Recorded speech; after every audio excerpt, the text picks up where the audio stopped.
Hello, everyone. Hello. It is I, Trooper SJP, and this is the Academic Foxhole. How are y'all doing? What's new and exciting? What's going on? Actually, I think I'm gonna move this window right here so that I can see your lovely chat a bit easier. Hey, everybody. Good. This is good. I wanted to make sure we had the right windows up. Hi, everyone. So, guess what? You can see it. So, the other night, not yesterday, but Tuesday night. So like Monday and Tuesday I don't stream.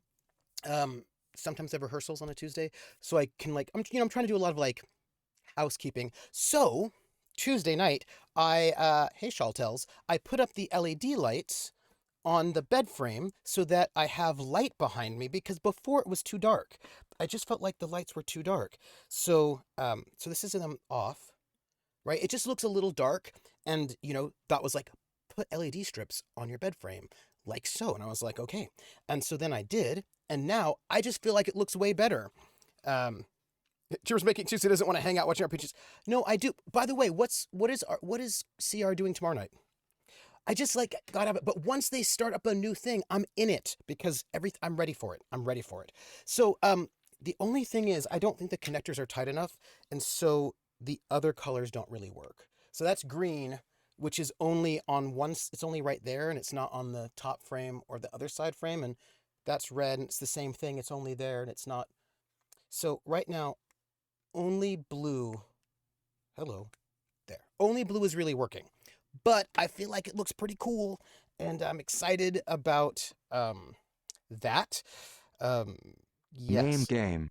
The name game. Come on, everybody. I say, now let's play a game.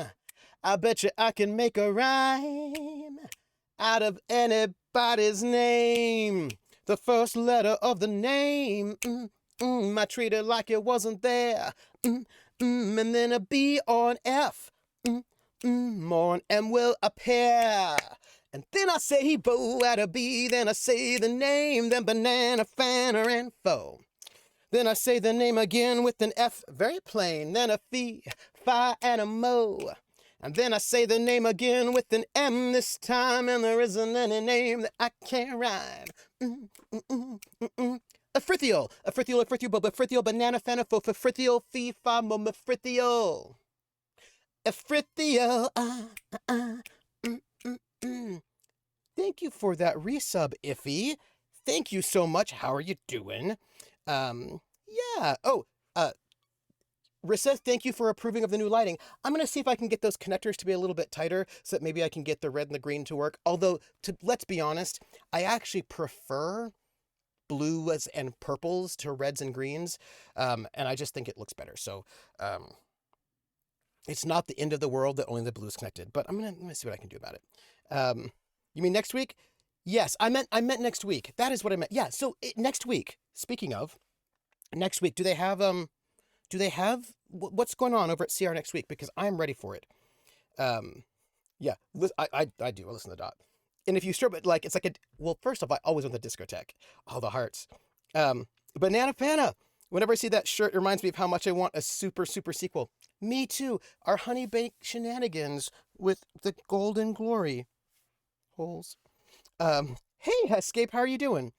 But green will be good for your. It's true. Green is very sickly and very good. So I just have to get this to. I just have to. I just have to tighten up those connectors, or if not, remove this strip of LED lights because they came with four spools, and put a new strip in where I don't actually, because when you want to go around corners, you're supposed to cut the strip and then use this connector um, to like so you can do right angles. And I did that there, but putting the things into the connector is not particularly easy, and it's very finicky, and if you don't do it just right, you're clearly not going to get all the things going on, and that's clearly what happened. But on that other corner, I just sort of just bent it just all dirty style. So I might, if I can't get it to go, what I might do is just replace, you see what I'm saying. You see what I'm saying. um I don't know if there is a next week. You're catching a breath. It's all going well. Oh, I'm doing well. I have things to say, generally speaking, and I will say them in a moment. Mm. Aneo, Aneo. Hey, Aneo, how are you doing? How's working on like robot-controlled cars and androids that will take over the world? How's it going? And Carla notes they've not announced anything for next week yet. I wonder if they'll take like 2 weeks off. I wonder. Oh, next Thursday is the Exandra Unlimited wrap-up.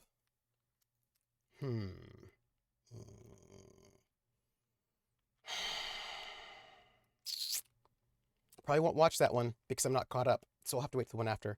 We only have one more week of August left, so Rissa, I would like you to take that back. I feel like we have 2 weeks of August left. Name game. Let's just go with we have 2 weeks of August. Let's do it.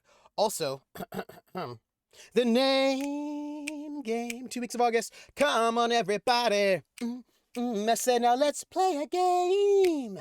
I bet you I can make a rhyme out of anybody's name. The first letter of the name, I treat it like it wasn't there. And then a B or an F, or an M will appear. And then I say Bo at a B, then I say the name, then banana, fan, or info. Then I say the name again with an F, very plain. Then a fee, fi, and a mo. And then I say the name again with an M this time, and there isn't any name that I can't rhyme. But if the first 2 letters are ever the same, I drop them both, then say the name. Like Bob, Bob, drop the B's, Bo, or Fred, Fred, drop the F's, for Red, or Mary, Mary, drop the M's, Mo, airy. That's the only rule that is contrary. Barantor, Barantor, Barantor, Bo, Arantor, Banana, Fana, Fo, Farantor, Fee, Fi, Mo, Marantor. Barantor, Shawtails, Shawtails, Shawtails, Bo, Balltails, Banana, Fana, Fo, Falltails, Fee, Fi, Mo, Maltails. Shawtails, the name game. Ooh, the Grinning Moon.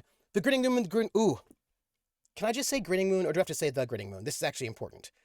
We'll do the full thing. The Grinning Moon. The Grinning Moon, the Grinning Moon, Bo, but Grinning Moon, Banana, Fana, Fo, Grinning Moon, Fee, Fi, Mo, Grinning Moon. The Grinning Moon, Now I do it after the. Grinning Moon, Bo, Grinning Moon, Banana, Fana, Fo, Finning Moon, Fee, Fi, Mo, Minning Moon. Grinning Moon, Come on to my house. Come on to my house, come on. Come on to my house, come on. Come on to my house, I'm gonna give you candy. Name game. Come on to my house, I'm gonna give you everything. I sing it myself with no songs, and the RIAA can't get me. Also, Raiders. Hey, Raiders, how are you? Thank you for that sub. Also, who? Valdrianth,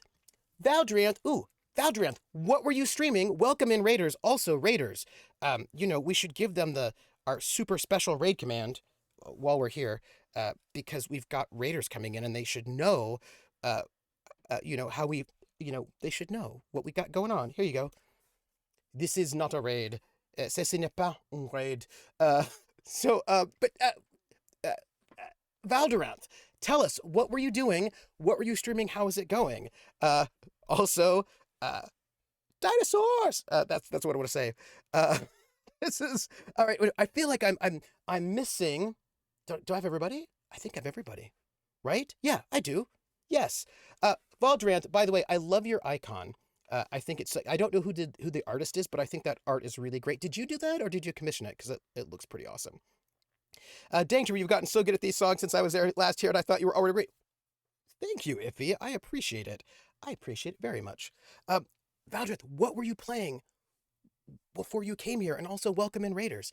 We're playing the Long Dark. You don't see it on screen yet because we haven't technically opened up the game, but we are playing it. I just wanted to check in with you all first, because there was an ask about what have I been up to. So I've been, so you may not realize this yet because I've not taken photographs of the cave because I'm not actually finished just yet, but I'm really close to being completely unpacked. It doesn't look like it in my mind, but I just built this wig this wig and hat rack that's over in that corner, so I can unpack my. I've got 2 boxes of cosplay and wigs and you know RPG hats. And now that I've got that wig hat rack up, I can unpack those and put all that stuff up, so I can have all of my cosplay stuff in a shelf and all the wigs up, and that will take 2 more boxes out. And then I really, after that, have, I think, only 6 boxes left, 5 or 6 boxes left to unpack. And if I can get them unpacked by the end of August, then I will have basically 3.5 months before I have to pack everything up again and move, which is like pretty good, I think. Oh, will we see the photos by KP soon? Well, KP is still traveling. KP is, he has been like, he's got like, KP was traveling was traveling before he came to Atlanta. He was like in Virginia, then he was somewhere else, and now he's in Los Angeles. And I don't know if he's going somewhere else, but he won't be getting back to his home in Oregon until like Friday night, Saturday morning, which means we're going to miss him for Kolos tomorrow. Tomorrow, right? Tomorrow, the day after. So we're going to miss him for Kolos, which is sad. But I imagine it's when he gets back to Oregon, he'll go and work on those photos, and then he will send them to me, and then I can share some of them, but not all of them. But I've got new headshots, which I think is pretty exciting. And so, there's that. You have a full, I have a full 2 weeks, right? I mean, it's only like basically almost the 15th of August still, right? Like it's not even like, what's the date? Like the 16th? 17th? It's like, it's basically still, what? I'm going to, Krellin, why did you say it was the 19th? Okay, well, tomorrow's the 20th. 2.5 weeks. I feel like that's super unfair that's okay. That's fine. Yeah, if you flip the 6 out, yeah, right? It's just, that's it. It's basically, because I dropped truth bomb, super, it's fair. So look, I've not been able to get a lot of work done on my book. I've gotten some work done, actually. It's down there, you can't see it. But I have I just had to read a whole bunch of stuff to write a tenure letter.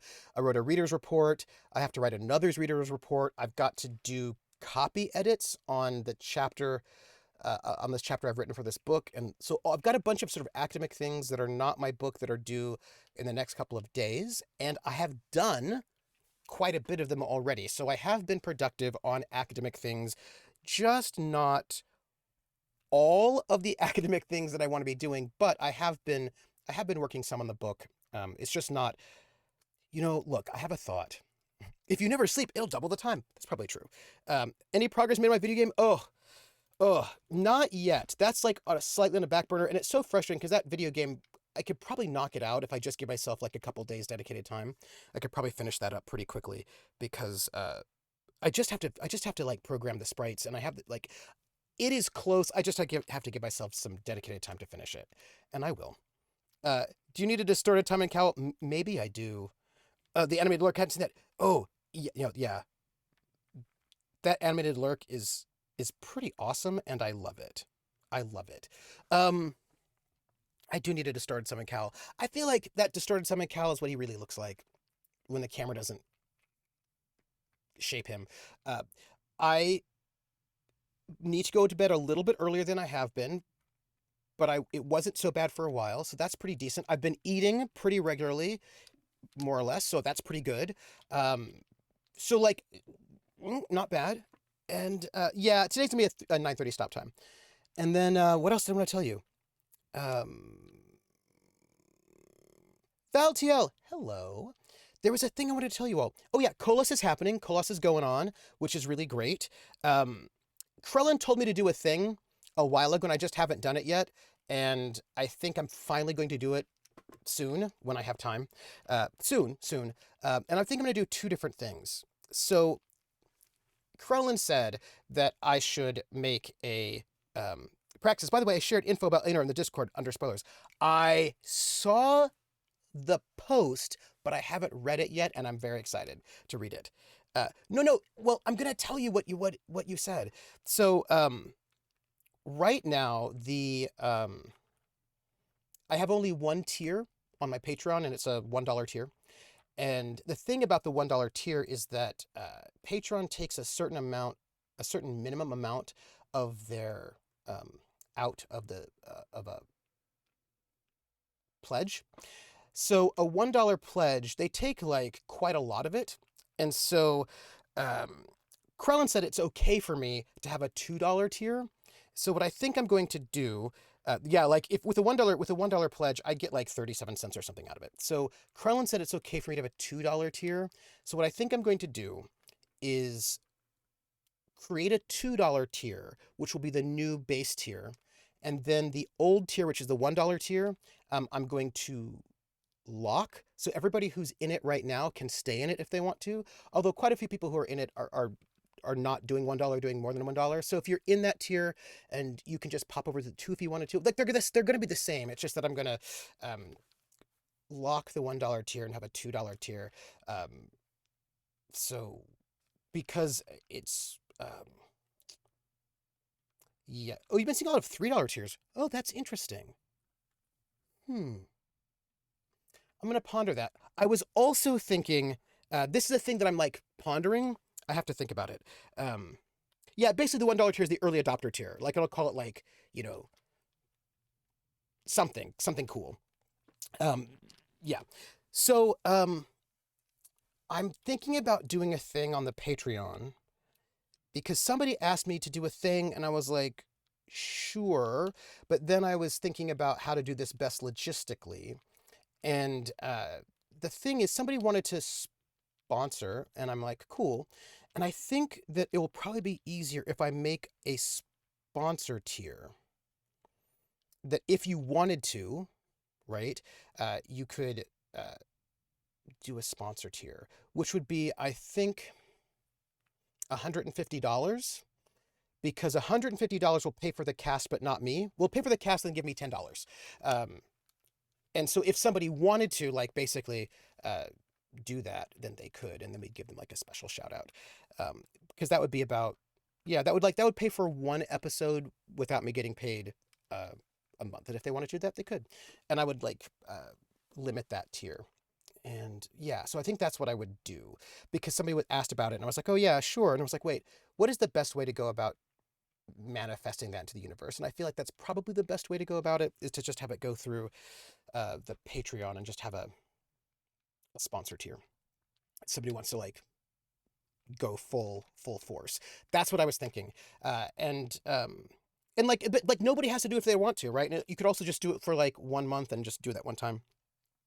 Yeah, and make some old radio style sponsor ads to play. Yeah, that's what I was thinking, like doing like a radio sponsor ad, like a special one for them. And I thought that'd be really cool, right?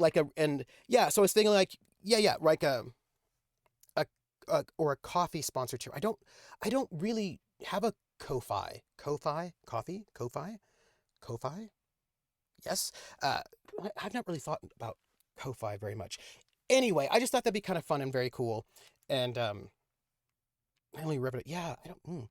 So I thought that'd be a way to do it. Anyway, so that's exciting. And I'm gonna. I think I might do our.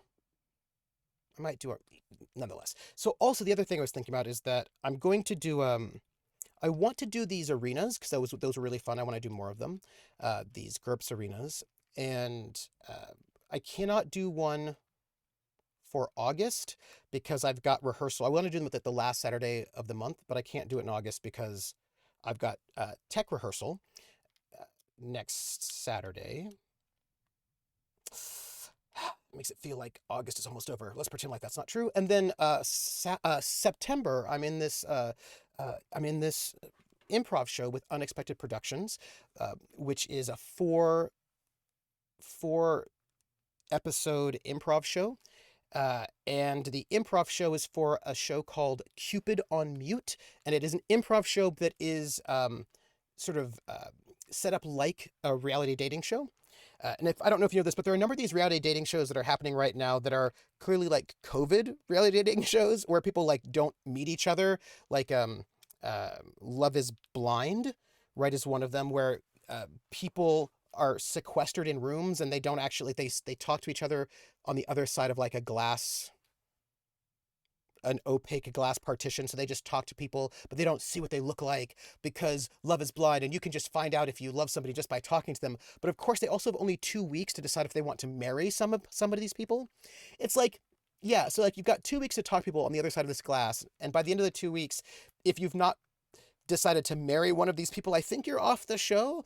And then once you've decided to marry somebody that you've only spoken to for 2 weeks on the other side of a glass, then you meet to see who they are. And then I think more drama happens in that particular reality show. Anyway, so yes, yes, yes. Scabby Nights, that show is awful.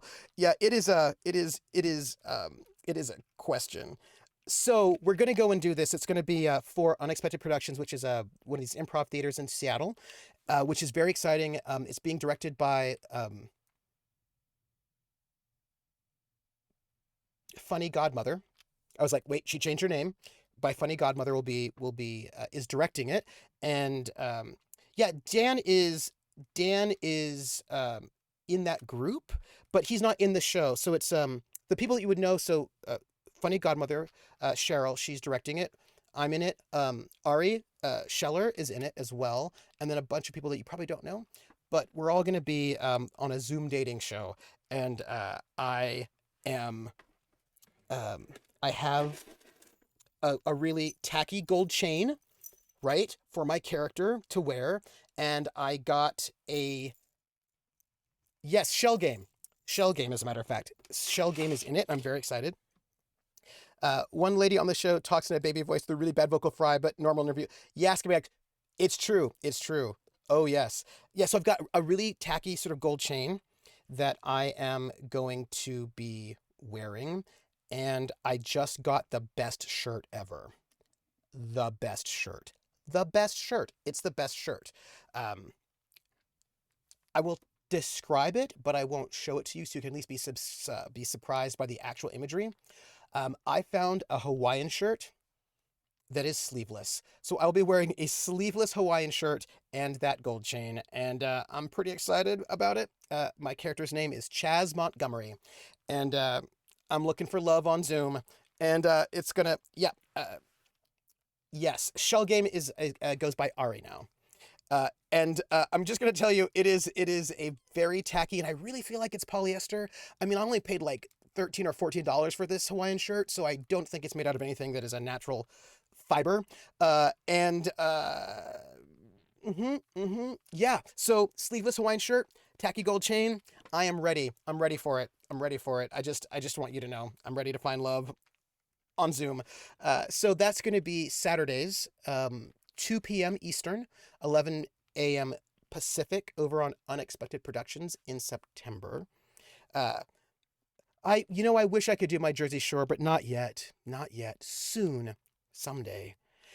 But that means I cannot do the arena at the end of September, but I might be able to do it at the beginning of October, actually. So I'm thinking that maybe I'll do the GURPS Arena beginning of October, that Saturday. So I'm excited about that, and I'm looking forward to sort of doing that sort of thing. So that's good. Hey, Ice Bunny.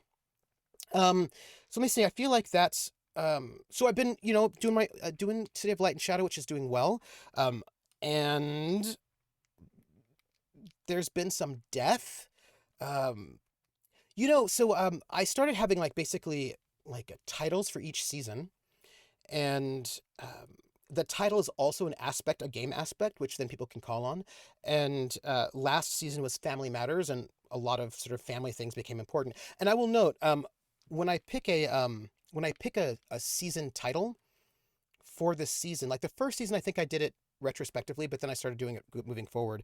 And when I pick a season title, what I do is I guess based on the behaviors of the PCs so far, what I think is most likely to be a theme for the coming season. They'll do a Snooki, yeah. Oh, thank you, Hescape. Thank you. I'm really excited to see what's going to happen. And the thing is, I don't force it. Do you know what I mean? Like, I'm not like, oh, this will be my theme, and now I'm going to make it happen. But more like, I'm like, okay, well, like at the end of season 2, I was like, wow, okay, well, the players are all dealing with family issues. That's the thing that they're all sort of dealing with right now. So I feel like we'll just say Family Matters will be like, I feel like that's the theme that they're giving me, like that they're like projecting to my mind.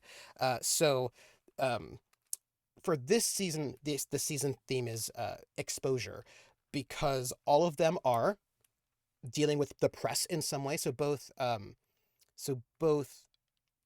Oscar and Pritam are now dealing with propaganda, which is about exposure. The opera singer is famous and was like dramatically rescued, more exposure. And also, they have a lot of secrets that I imagine are going to get exposed, and other people have secrets will be exposed. So I was like, oh, this will be a good theme, because I feel like that's already where they are. So I try to pick a theme that sort of, for me, is like a big signpost of where the players are headed anyway, for good or for ill. Please tell me you're putting the prince in a safe room while KP is away. No, I'm going to get him murdered. The theme for this season is bloody death. Well, exposure sometimes comes with bloody death. And someone was murdered last week.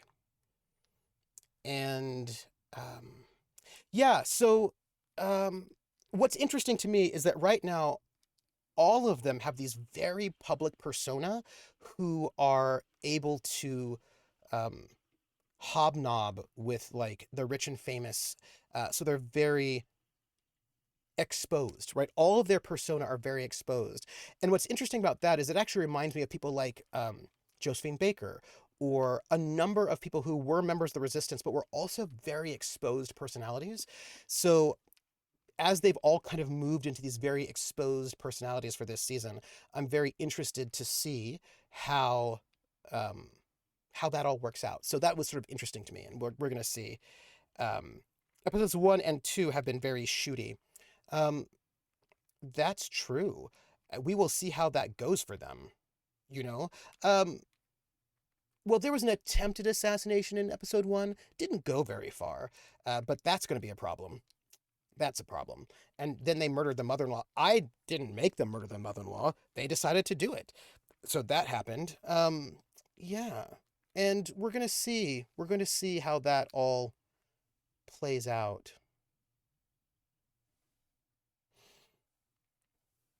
Hey, people who are watching this right now, I'm going to say one thing. It's just a thing that I'm just putting out there. So, last episode, if you didn't see it, Oscar, the character Oscar, is pretending to be a man named Holgar Leixner, who was a real person. Not in real life, but in the game. And super curious how this will affect the players. Yeah. Yep. So he's pretending to be a person named Holgar Leixner, who was Regina's fiance back in the day, and she ran out on him. She ran out on the fiance, and she had heard that he had died, but didn't know how. She finds out that it was her father who killed her fiance, and covered it up, like basically covered up, and like didn't tell anybody, and basically told people, oh yeah, my daughter and her fiance eloped. Like, you know, they eloped. They're away. They're not here. And basically covered that, like sort of made that lie for like a year or. Jared says, Pritam will just have to be in shock for the next episode. Actually, I talked to KP about it, and KP's like, yeah, he would be in shock and would go home. Like, he'd go back to his apartment because he doesn't live in the same place as the rest of the characters. He'd go back to his apartment in shock to sort of try to deal with what happened. So that's where he's going. So that'll be fine. But, so here's the thing. I have to tell you, this is the thing to think about. And I was like, you should think about this. So, what happened was, while we're doing that, you know what I should do? Since we have to walk really, really slowly, I should probably pull up the long dark, because we have a really, really long, slow walk to do anyway. So might as well, you know. So what happened? Right. So he is sort of like, he and Regina are basically like, they're like, oh, we've been here on honeymoon in France for all this time, and now we're like sort of coming back, and why do we have to walk really slowly? We have to walk really slowly because we don't want to drop things, is what it is. That's how that goes. Anyway, so recently his photo was in the paper after the big rescue of Frida, you know, exposure, but in the Paris newspaper. And in the last episode, his mother-in-law shows up at the apartment. I will, as soon as we get into the cabin, I'm going to drop all sorts of things and hopefully pick up a and hopefully pick up a bedroll, because not having a bedroll is, it turns out, really bad. So, yes. All right. Anyway, I have to tell you, because it's the thing that I want to get to, the thing I want you to think about. So the mother-in-law shows up at the hotel. First up, we see that one of the waiters was reporting information back to someone on the phone, and about like who was in the room and what they're up to. Okay, we're here. We're tired. We're just gonna make it. We're just gonna walk and get there. I refuse to think about mother-in-laws. So the mother-in-law shows up at the hotel where they are staying and is being brought up, and the mother-in-law wants to see her son. I think the technical term for not having a bedroll is sectastic. Yes. Have all the chapters for the Long Dark come out? Yes, asking you, and I do not believe so, no. Okay, so mother-in-law shows up, and she's like, I want to see my son. And Oscar's like, Frida, let's go. We've got an excuse. Let's get out of here. And so she shows up, the mother-in-law, with her bags, because she's like, I'm going to stay here for a bit. And once she finds out that Regina is pregnant, which she's not, she's like, oh, I definitely am going to stay. And so they decide to kill her, because they're like, yeah, she is going to know that Oscar is not Holgar. Other people might not, right? Like, other people may not recognize, because, like, basically nobody in France knows Holgar Leixner because he's a Berlin-based person. And so, like, nobody here actually knows who he is, so it's fine. Oscar's fine. But his mother, Holgar's mother, would know that that is not her son, and so they killed her. Honestly, this is just really bad game design. It'd be better to be immobile rather than this slow. Oh, hey, Toy Boat Sailor. Oh, it's good to see you. How are you? I'm going to think about that. Huh. Okay, so that's what happened in this that's what happened in the story, right? Here's the question I'm going to ask you all. I don't know if the players are going to ask themselves this question, but I'm going to throw it out there. The best part is when you get there and put stuff away and never once look at it again. No, I'm gonna... Oh, do I actually have some coffee? That's food. Do I have some coffee? No, I just have some tea. I think I might be able to make it. Before I pass out. We will see. We'll see, because I ran out of coffee. Is what happened, which is awkward. Okay, so here's the question that I don't know if the players will ask, but I'm going to throw this out there. How did Holgar's mother know that Holgar was in Paris? And where to find him? Now, you could say... why I feel so tired. I know why you don't feel... I know why you feel tired. You feel tired because you dropped something from your encumbrance and it was your bedroll and now you're exhausted because you can't sleep. This is what happens when you drop things, Mackenzie. Look, we are close. Look, we're just like... We're very close to the cabin. We just got to make it there and we'll be good. That's it. Riss is like, my money's on Elias. So, now... One could say, oh, well, his face was in the paper. That's how she knew. Which is, you can make that assumption that she knew because his face was in the paper. You can do that. However, his face was in the Paris newspaper, and his mother does not live in France. She lives in Berlin. And welcome back. And, what are the odds that she's going to read the Paris newspapers? Do you know what I mean? So that would be a thing. That would be a thing that I would, right? Like, I think they must just assume, I bet they're assuming that she knew about Holgar because in the paper. But realistically, what are the odds she's going to read a French newspaper, right? Which actually goes, she may have heard gossip, but again, it came out in the paper yesterday, and she's in Berlin, and they're in Paris.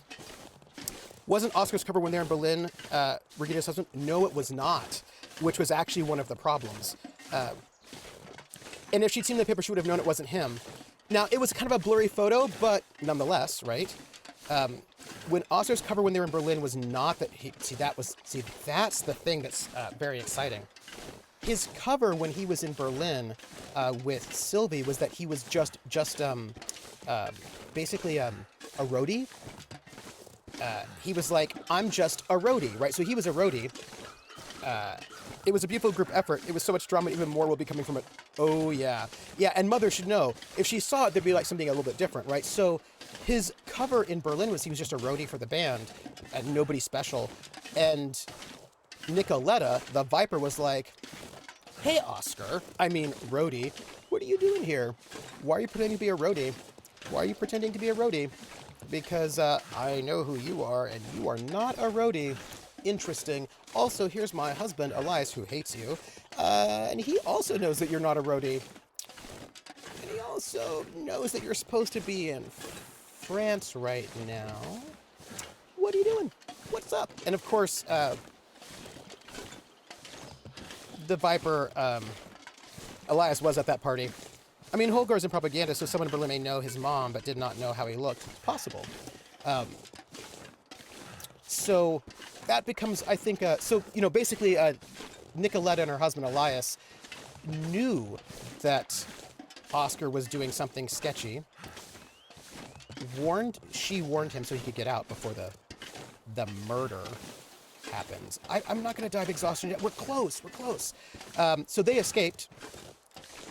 Yeah, Oscar does have the muscles to be a roadie. It is true.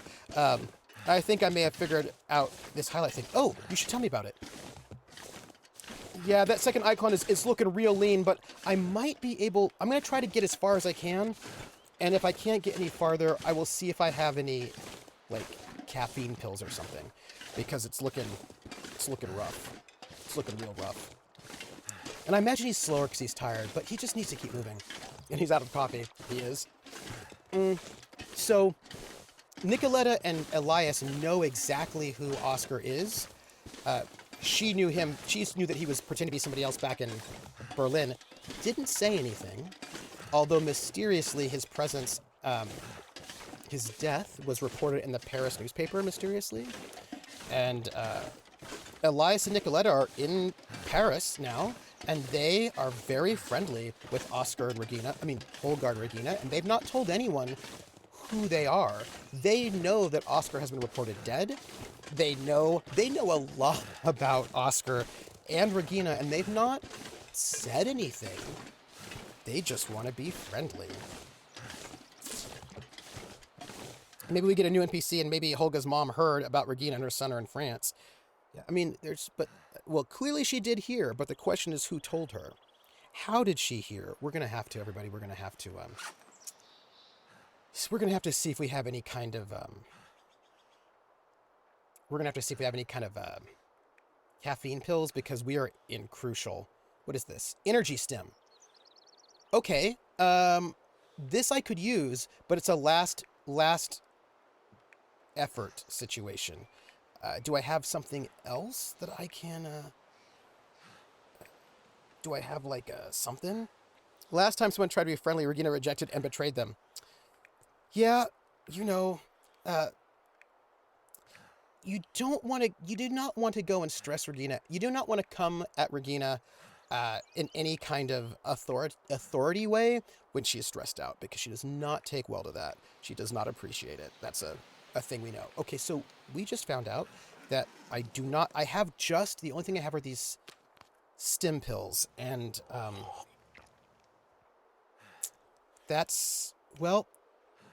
we're going to have to do it, everyone.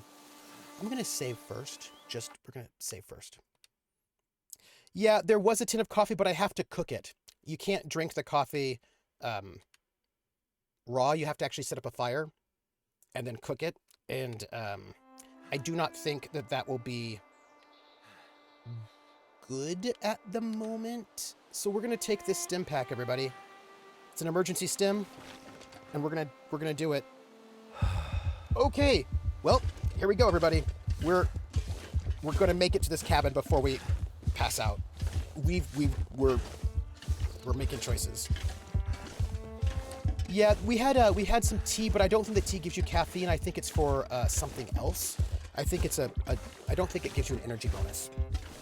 Team Chaos needs to learn that all problems be solved by killing bodies. Oh, sooner or later they might. I know. You would think a guy tweaking on meth wouldn't. Actually, I think he is moving faster. A little bit, right? Just a little?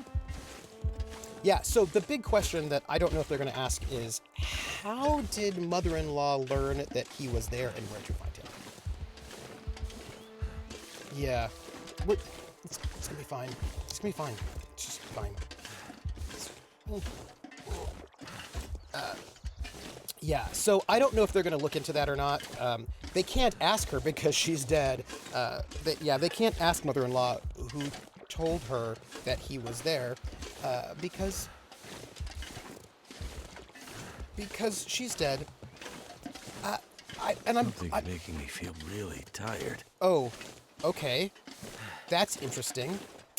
Well, I am now super exhausted.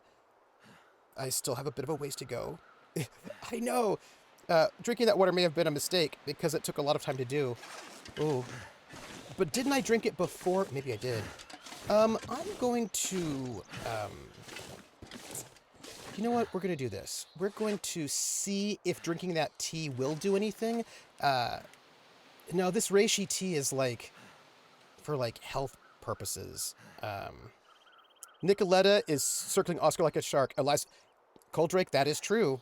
It is true. Nicoletta is circling Oscar like a shark, and Elias is doing the same thing with Rena. That is 100% true.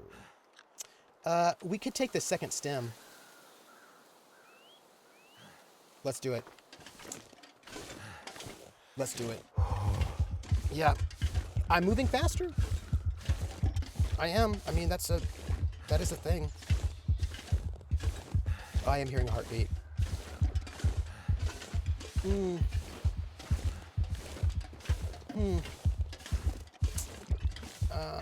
I wonder if we'll be okay. I'm a little concerned about that. Yeah. Yeah. So anyway, that's a good question. That good question is, who told the mom? Who told the mom? Okay. All right. Will they ever find out? Also, by the way, there are some NPCs that have plans. And I don't know if those plans are good for our PCs. If you die of exhaustion, are you going to just say this is where Mackenzie's story ends? I hope I don't die from exhaustion. I mean, I'm almost there. If I had a bedroll, I would sleep. I swear to you. But I cannot. We're going to see... Look, we're going to see how far we get.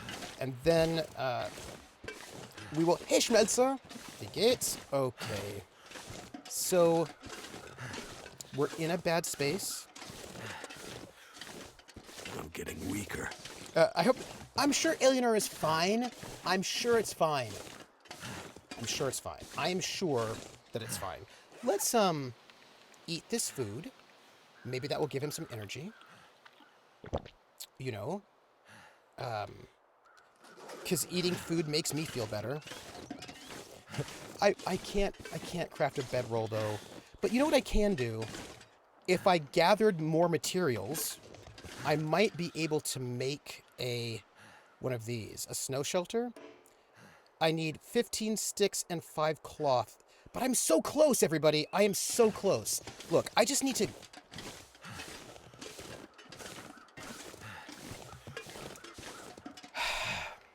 Okay, what I can do... We're so close, everybody. I can maybe make a fire and brew some coffee, and that might get us there. It's a bit of a waste. I feel like it's a bit of a waste, but we can do it. We'll just like cook a little bit of... That did it. Yeah, okay, add fuel. Okay, we're gonna just cook a little bit of coffee while we're here. Cook. We just need, coffee. I don't think herbal tea gives us energy, but we'll make... we'll do that too. So let's do that, and then we're just gonna let's also, while we're here, cook some herbal tea just to see what it does as a experiment. And we're gonna drink the coffee, and we're gonna like do our best here, and hopefully we won't die. We just need some coffee, everybody. I feel just the tiniest bit of guilt for Mackenzie, but not that much guilt, like just a little bit. I know thank you, Baltiel. Like he should stop complaining because we're making coffee for him and everything. He's just a little bit of a whiner, but it'll be fine. It'll be fine. Yeah, no, PCs have plans for our heroes, and I wonder what plans our heroes have for the NPCs. Right? Yeah, okay. All right, Mackenzie, look at this. It's a tin of coffee. Just drink it. Look at that. Don't you feel better about your life? Oh gosh. Okay. We're gonna cook more coffee. The PCs always have the best plans. It's true. Also, I'm still convinced that Eleanor is gonna be okay in the end, right? Like I just feel like she'll be okay. Let me just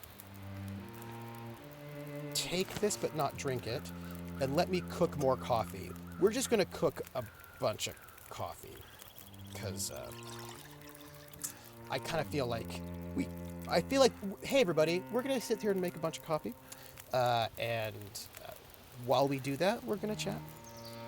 Promise me that if you die of being over encumbered, you will immediately drop the things after reloading. Yes, I will drop the things, go back, rest, come back, and pick them up. Like I'll do 2 trips. That's what I'll do. Yes, Krellin, absolutely. If I die from exhaustion, I will drop things so I can move faster, get to the cabin, go to sleep, get fully rested, come back and pick the things up and then drop them off. Because the guts and the hide that I have, I need to keep by the fire in the cabin anyway, so that they will be cured, so I can then fix my mitts and my shoes. So I have to drop them anyway, and I totally will. I just have to cook this coffee first. Ooh, it's tradition. Oh, let me drink this coffee too. I wonder if that's all the. Oh, did I actually drink it?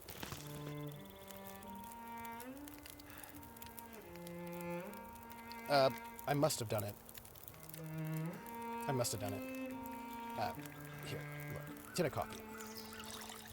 And we've got like a couple minutes right by the campfire. We can make some coffee here. Eaten by a group, probably. So anyway, I'm thinking about a GURPS Arena beginning of October. And yeah, I don't think any of our bars move that time either, which is a little disconcerting. So we're going to take both of these cups of coffee, store them away, and just, well, we won't waste the fire. We'll make as much coffee and tea as we can, so we at least have them on our person, and then let's take it. Let's make another herbal tea. I'm not quite certain what herbal tea will do for us. I don't think it'll give us energy, but it might maybe make us sleep better. Yeah, right? And I need the hydration anyway, so I feel like it's fine. I'm a little worried about Mackenzie because, he's so delicate. Yeah, we're just going to make a little bit more coffee. And we've got, what? Oh, I don't think we're going to be able to finish that coffee. I don't know. It'll be fine. Oh, you think that herbal tea is an antibiotic? Oh, that makes sense. Yes, that makes sense. Once the fire's out. Krellin, yes, I should have spent more points on lifting strength. Yes, absolutely, 100%. Hey, Dennis, how are you doing? 900194, how are you? We are currently exhausting ourselves. I just use my emergency stims when I probably should have just made some coffee. But it's fine. And we're going to just pick that up. And then we'll see if we can get this last bit of coffee. Mackenzie isn't delicate. His ankles in their hand. You know, anything to help that 42 sprained or broken ankles. You know, he's had a lot of... He's had a lot of ankle injuries. Barantar notes that his ankles are 100% scar tissue. And you know what? He should not complain about it. That's all I'm going to say. All right, I feel like we can clean up our campfire and make it. Like, I think we can do it. It'll be a little tight, but I think we can do it. Also, I just want fire, go out. I don't want to leave the campfire just like out in the middle of the forest. It seems bad. Oh, I'm here. Speaking of ironing, let's break it down. Break it down. Okay, let's go. I can't sprint to the cabin, Coldrake, because I'm over encumbered. But let's save while we're here. Let's just save. Just, you know, it's just a thing. We're gonna just look. He's moving faster. This is sprinting. Yeah. I mean, he's moving faster. Also, you know what I didn't do? Give me a second. I didn't do a thing. I didn't turn off flow, because you know flow dims your monitor when it starts getting dark, and I forgot to turn it off, so my monitor started dimming. And now I don't know if you see the monitor dimming, but I certainly do, and I don't want you to see like a dim monitor. So yes, the yellow light. Okay, let's go back to the game. Oh, speaking of Florida, Barantor, I did not realize that Florida is Florida for a really long time, because he's a rapper and his name is Florida, and I was like, oh right, because he's got a flow, and like he's probably, you know, like he rides, you know, cool cars. But it turns out that no, it's actually just Florida. But I didn't know it until I saw it written down. So Coldrick's like, what happened to dump everything, run to the cabin and rest, and then come back later? Oh, I'll do that if I die. If I die, then I will drop everything and then, you know, run. Yes. No, look, if I die, I'll drop the things. That's it. That's all. Yes. Yeah, there needs to be a Georgia. Yeah, no, I want to be Georgia. Yeah, I'm gonna be the rapper Georgia, the OG Orgia. I'm the OG Orgia. Oh, I've got to tell Dot that because she's a Georgian. She'll find that amusing. I'll tell her. Yeah, Idaho. Oh, Drake. Idaho is the best. Yes. Dennis says, I just got caught up on season 4 of City of Light and Shadow. Love it. I would like to consider myself interested in history specifics in about the 30s to 50s since I was a kid. Oh yeah, me too. DJ DC. Okay, this is really good. Dennis, I'm glad you're enjoying it. I'm very excited for... OG Origin would be my first album. Yeah. I'm excited for... how do I put this? Traps? I feel like... What about the Irish pop group 10OC? Yes! Yes. Yes. Yes. Yeah. Oh, hey, there was a song that my dad used to sing. And he never sang the whole song, just little bits of it. Idaho, very old joke, usually followed by you to pimp when I was young. So my dad would sing this song, and I don't know the song. I should actually go look it up and find it. And he never sang all of it. He just sang little bits of it. And so the song went, What did Georgia wear, boy? What did Georgia wear? She wore a brand new jersey. She wore a brand new jersey. Now that's the only part of the song that I know. And I don't know how many more state references are in that song, who sang it, or anything about it. But my dad would just, ooh, Dennis, yeah, you have to join our Discord. You have to join our Discord. our Discord is full of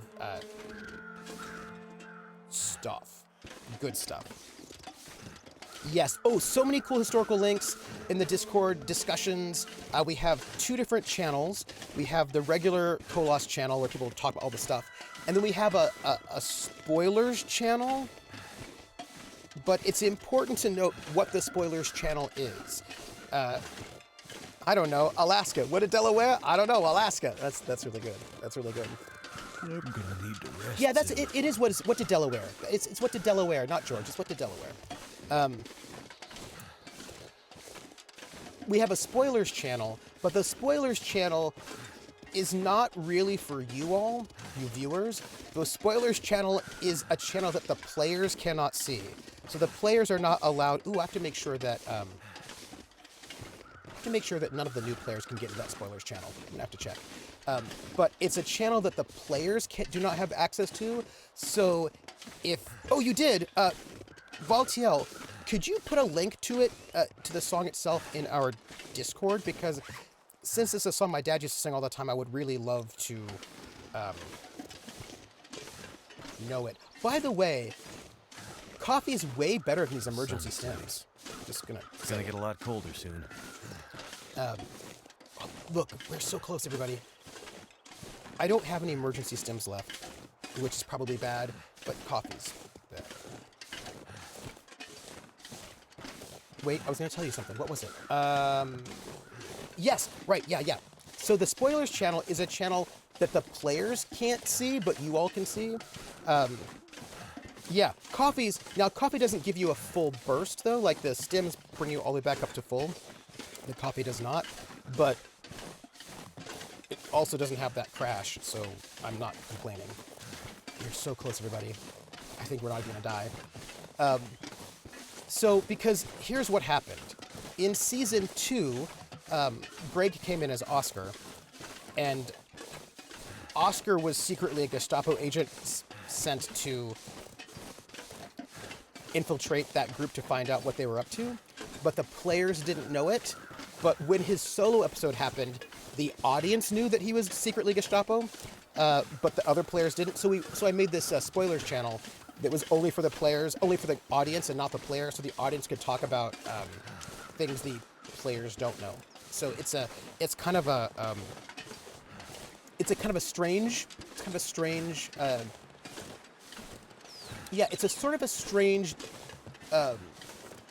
spoilers channel. It's really meant to make sure the players don't see stuff, but yes. But, you know, it's still also a place for spoilers. So, like, you can put spoilers there, and if an audience member doesn't want to see spoilers, they won't see it either. But it's also so the players don't see the spoilers, which, look, we can see it. We can see the cabin. Oh. I'm going to, when we get closer, I'm going to set up my rabbit traps. And then we're going to go into that cabin. And we're going to sleep. I hope we don't get a cutscene, and I hope we don't get killed by a bear. But also gives a place to air their conspiracy theories. Yes, and you can also air your conspiracy theories about Kolos. Yes, which is why I sometimes don't put too much in Prax plots, because Trooper has all the access. That's true. Although, if you put something... Here's the thing, Prax, because I'm honorable. If you put something under spoilers bars and you say players don't read this, then I wouldn't read it. Because you told me that I couldn't, and so then I wouldn't. Because I follow instructions. It's only fair. You know. Oh yeah. What channel do you media. Media matters. Media musings. Put it in media, and then I can find it, and then I will. What did Delaware, boy? What did Delaware? She wore a brand new jersey. My dad was just singing. I've never heard the song, but I am excited to hear it. Yes. Yeah. As long as it's under spoiler bars, that I will, be honorable. Oh my goodness. I am still holding out. It's either post in Prax Plus or hack into a school account. Yeah. Look, I am still holding out hope that Eleanor is fine. That So now I can put so many secrets. You can, and I will not read them. I'll just look at the black bars and think, there's secrets underneath there. What are they? And then I won't know. And then I will use that to allow myself to like torture myself a little bit. And then I'll like find myself amusing. No, it'll be fine. So I feel like we should probably put our rabbit traps up starting around now. Let's do that. Let's put a rabbit trap here. Now, the thing is, I actually don't know if these snares will work because I haven't seen rabbits running around here, but we'll just give it like a 24 hours and see what happens. And either they'll work or they won't. If they do, then we've got rabbit. If they don't, we'll just pick them up and that'll be fine. And it's a way for us to, have fewer things on our person. It's like I'm dropping things, see? Look, I'm super over encumbered. It's kind of ridiculous, but I just don't want Illy to be a bad guy. I don't mind the illusion age thing or being chill. Hot chocolate can fix so much. I wouldn't even worry about it, Ice Bunny. Just hang out right there. It'll be fine. Look, I've been sending messages to Hannah about Alia for weeks because of secrets. That's fair. That's fair. Hannah, who did our art. Yeah, there's a whole post that explains all about her. So that is exciting. Yeah. Ice Bunny brings all the bunnies to the yard. I hope she brings the bunnies to the yard and then I eat them. Ooh. Hey, look, I'm getting very fatigued, but we're just inches away. Trooper, you've been walking for like a full... Yeah. And it wasn't a very far walk. But look, once we get in there and I sleep, everything's going to be different. I mean, we're going to drop some stuff, pick up one or two things, mostly a bedroll, because that has been the problem. I can't believe I forgot that bedroll in that cabin. But look, I'm very concerned there's going to be a cutscene, and in my exhausted state, they won't let me avoid it. So... worrisome. I wonder if there's food in there. Like, if there's food in there... Doesn't this look so inviting? Get out, buddies, get out! What? I don't know why you'd be upset. The bunnies are tasty. I think I've only had rabbit once, though, in my life. Like, food-wise, I don't think I've only eaten rabbit once. It was like a rabbit stew, is that what I think I had? Okay. Mackenzie. Oh, I was supposed to save. Welcome in, Dennis, to the Discord. Cutscene. Did you find it? Dang it. Legend might be bunk, but the spear is real. Dang it. Maybe the legend is also real. Let's hope so, for your sake. Yeah, the bear is definitely tracking me. You have any luck with the radio? I did. Oh. Did you see the lights in the night sky? The aurora? Yes. Well, when that flared up, the radio came to life. Just lit up. Started spitting out noise, but it was all gibberish. That seems bad. Bits and pieces of things. Music. Talking. I think it needs more range. A more powerful signal. If we could find a way to boost the signal strength when the aurora is active, we might be able to get a message out. Okay, but... Let me guess. You have an idea. Yeah, but Valtiel had... You're starting to get it, Mackenzie. Yeah. I was digging through some old geological survey maps. Those look like military insignia stamped on there. Valtiel has an idea that maybe... Focus, Mackenzie! I want to talk about This the bars. survey whatever. shows a series of radio transponder towers that cross back and forth across Great Bear. Mm-hmm. Now, why would those be there? Good question. But for another time, Because you're super remote and you need radio we can signal use boosters? these. How? Each tower has some electronics that'd serve like a signal booster Yeah. to make sure the message gets to the next relay. Yeah. Okay. Well, you get me 2, maybe 3 of those, Atomica. and I might just be able to rig us up our own signal booster. Atomica. You might, huh? Atomica. And I guess I need to do this while old Bear decides if I'm going to become the next chapter in his legend. Atomica. Don't be silly. Spence's bear would be long gone by now. That was 150 years ago. Atomica, I have to tell you something. Maybe he has, I don't know, genetic memory. That's very Assassin's Creed. Ridiculous idea. But there's definitely a bear out there, and he's definitely interested in you. I thought he was interested in you, old man. You'll just have to take your chances. Says the guy safely inside the wooden cabin. Yeah. Damn it! You think I want to be in here? Oh, gosh. I need to get a message out, and this might be the only way. What message? What does this have to do with me contacting my friend? Yeah. There's more at stake than you and your friend. Please, Mackenzie, get me those boosters. I would I'll have... fix the radio, and the first call we'll make will be to Perseverance Mills. I promise. I would... Okay, I'm on it. I'll be back with the transponder parts. I would Watch like... your back, Mackenzie. Yeah, look, I would like him to What do tell I me have to worry more about? things. I have a legendary 150-year-old demon bear hungry for my blood. Bullets don't stop him, but I'm armed with basically a medieval weapon, which I'm sure will do the trick. I'm stuck in this winter wasteland where lights in the sky make the power flicker and electronics explode, and the only people I seem to meet are all slightly crazy. And the person controlling me And makes me this is carry all too after much. I crashed my plane deep in the wilderness and somehow lost my ex-wife along the way. And I'd really kind of like to find her back. Ex-wife. Don't forget about the wolves. Let's get on with it. Okay, Hey, look! Valtiel was correct. It did boost some of our bars. Oh, we're in chapter 3.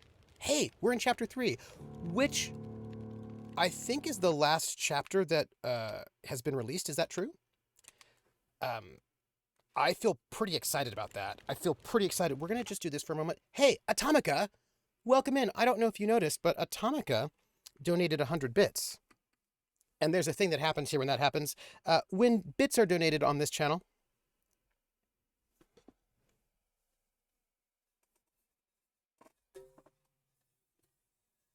I sing the song We're in the Money, as sung by Ginger Rogers in the film Gold Diggers of 1933 in this old-timey megaphone, which people used to sing in before they had microphones, because microphones actually are fairly recent. And actually, you didn't really get the microphone until like 1924, I think it was for recording purposes.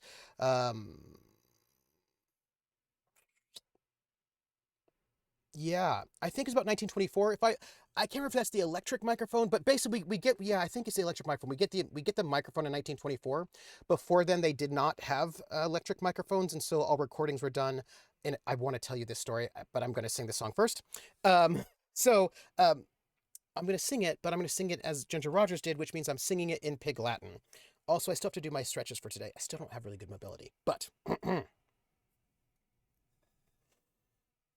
Airway and hey, the anime. Airway and hey, the anime. Way at gale at way of way at way at way to ute at gale on way. Airway and hey, the anime. The ice skates are on, say. Old man, the ocean pray, we are udre, was down my young ray. Ewe ebony e bread lay on slay, way at bread slay, ute day.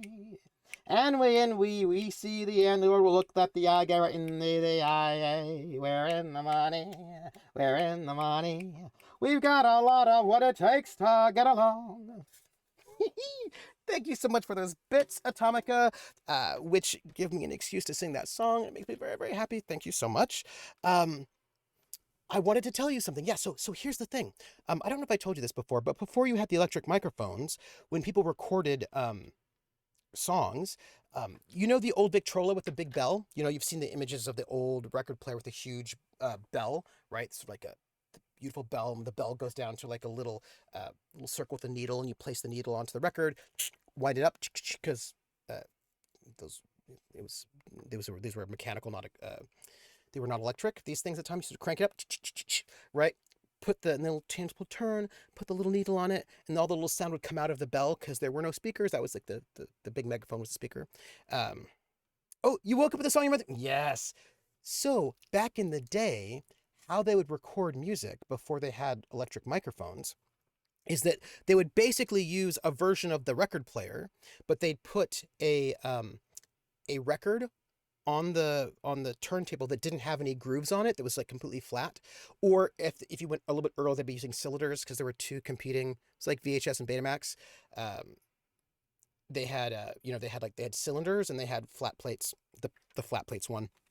But what they would do is they'd put the needle onto the record that was completely smooth, and then the singer and band would sing into the bell, and of course all the sound vibrations, because that's what sound is like vibrations to the air, would go into the bell down, and it would then cause the needle to vibrate. And this is, I think, was a stronger needle, it was like a special needle, and that those vibrations would then etch into the record. So like it would sort of etch it would create the grooves, and the grooves being the basically the transcription of the sound waves that they had sort of hit. Sorry to be off topic, and I'm not kidding. In Iraq, I jumped on a rabbit and caught it. I shared it with a couple other non-coms. Ooh, good for you. Hey, in this game, it's really hard. It's really hard to catch rabbits. I'm just saying, it's super hard. And actually, interestingly enough, that actually isn't off topic, Dennis. It's sort of super on topic. So, do I have a bedroll? People, guess what? I don't have a bedroll in here, I don't think. I think that I don't have a bedroll, which is not great, because I sort of need a bedroll. I'm going to take all these pelts. Ooh, sweet. And then I'm going to drop things, is what we're doing. It's a little awkward. We're going to work this out. It'll be fine. Coal. What is this? Cedar firewood. We're going to actually just pick up everything, and then we're going to figure out what we're going to drop. We're just going to load up everything we have, and then figure out what we're going to drop, and it'll be fine.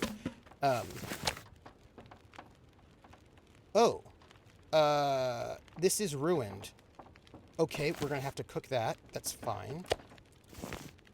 I don't know why it was hanging out there for a while. It's just we're gonna. That should have been cooked. It's fine. It's fine. We're gonna be okay. Movement's real bad, everybody. I'm curious. Oh, brother, where art thou? It's implied that people were paid to just sing into a tin can, but they were actually recording them. This actually happened? Was it widespread? Sometimes it did. Very often they told them they were being recorded, but people may not have necessarily known what that meant. I think I'm moving really slowly right now. Am I? No. That's okay. We're going to right now drop some things. We're going to drop some materials. We're going to drop that's cured. We want the non-cured ones here. We'll just drop that. And it's a lot of guts we're going to drop, because we don't actually need those. And we can drop this scrap metal. Yeah, we're going to drop the scrap metal. Because I don't think we actually need those right now. Which I think puts us in territory to move slightly. And we're going to cook at this moment. So we have some raw food. So all of that has been dropped. And we can... I still don't think we have a bedroll, which is a real problem. And I'm not quite certain what we're going to do about that. So that's not great. But we're going to cook. We have some meat that needs to be cooked. This venison. Which will get rid of that. Okay, I'm feeling better. Before we leave, we're going to drop a bunch of stuff, just so you know. But while we're here, we're going to eat. we're gonna sort of eat and drink, get ourselves kind of topped up as best we can. Let's have the herbal tea and see what happens. I don't know what it'll do for us, but I'm kind of excited to find out. Oh, improved rest. Okay, so if we rest now, then it will be better for us. Okay, all right, that's good. You're going to learn to make one of those snow shelters. Yeah, the thing is, for the snow shelters, I just need a lot of cloth and a lot of sticks. So I have to carry more things, and apparently I'm not allowed to carry more things. But fine. Let's repair, shall we? Because now we actually can. Because that has been the thing that is making our lives a little bit difficult, is the lack of ability to repair things. And oh gosh, okay. Yes. Okay, I feel...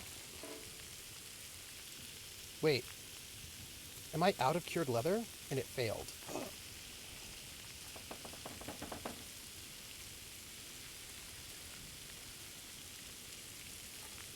I need more cured leather, everybody. And that makes me sad. You know, I am really sad about the things that are happening in our life. Yeah, I need like 15 sticks and 5 cloth or something like that. So, yeah. Look, I'm doing really well in terms of not like having fewer, like I'm picking up fewer things. We're going to harvest this. Like, we're just gonna try to... I wonder if I can sleep in the bed that the old man's sitting on. Because I feel like he doesn't need to sit... Like, I feel like he can move. Do you know what I mean? Like, I feel like he doesn't need to be everywhere.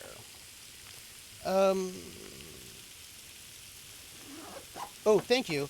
Oh. Hey, Dennis, guess what? I burned it. I burned it real bad, is what happened.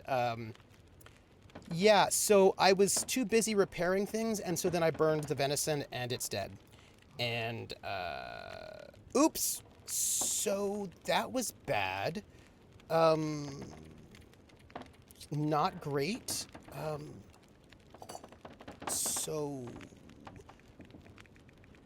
bad. Why don't I, just cook some water in this, though, while we're here, because, yeah, I know. So, we did a good job so far, except we just burned that meat. We don't have a lot of food, sadly. But can I make anything useful while we're here? Like, I don't know if I don't think I need some of this stuff, actually. Oh, I can make birch bark tea or something, but I'm not currently carrying. I need to kill rabbits. No offense. I just need to kill rabbits. Like, a lot of them. But I wouldn't... Okay, so we've got... Okay, so here's where we're at. Let's see if we can sleep on this bed. Workbench. Bed. Come on, old man. Why don't you let me sleep here? He's the worst.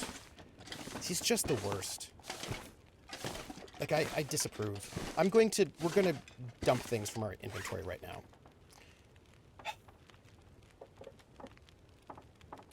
I'm sad about it. Let's find out what we have. Can I kill the rabbits? Let's see. This is my backpack. I'm carrying way too much. What can we dump? Okay, so this is rope. I probably don't need the rope, right? So I can drop the rope. It's good, but I don't think I need it. That's a lot of coal, which is heavy. I don't think I need that. I mean, it's good for fires, but let's dump it. I need these things. I'm wearing that. I need this to start fires. Mushrooms, which I can make for tea. I think that's probably fine. I'll keep that for fire. I do like a good cooking pot. So we'll keep the cooking pot, but we'll dump the cans. I need all of these things. Simple tools. We'll keep that. I don't know if I need these gauntlets, everybody. It's a question. Do I need these gauntlets? Or do I not need these gauntlets? It's a question I don't know the answer to. Dropping the wolf pelt. I've got a bunch of antiseptic. It's heavy.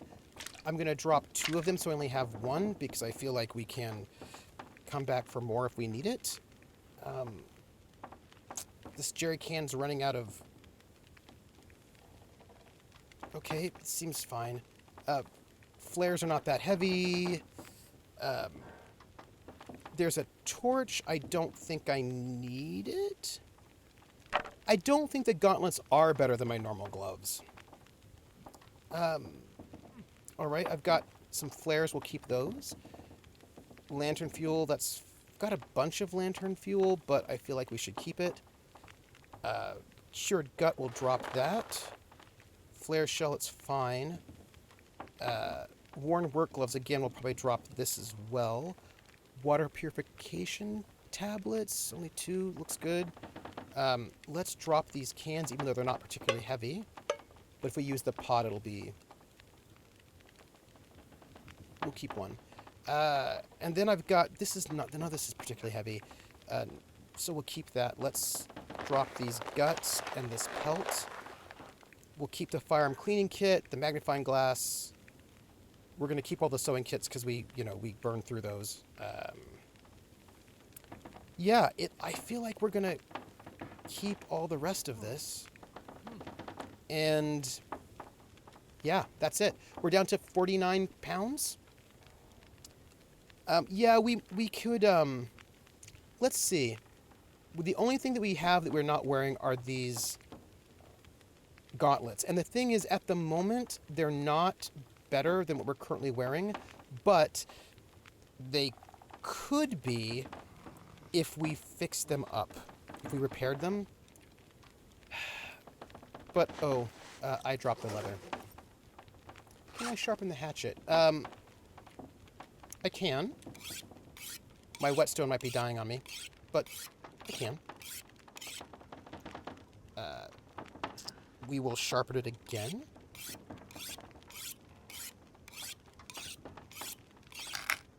And I'm out of the whetstone. The whetstone is done, which means that maybe we can drop the whetstone. Like, look, folks, I'm trying to be as if, like, you're trying to drop the stuff that we can do. I wonder if the whetstone's just gone. Oh, there it is. And then we will just drop that because it's ruined. And I feel like, how's our gun doing?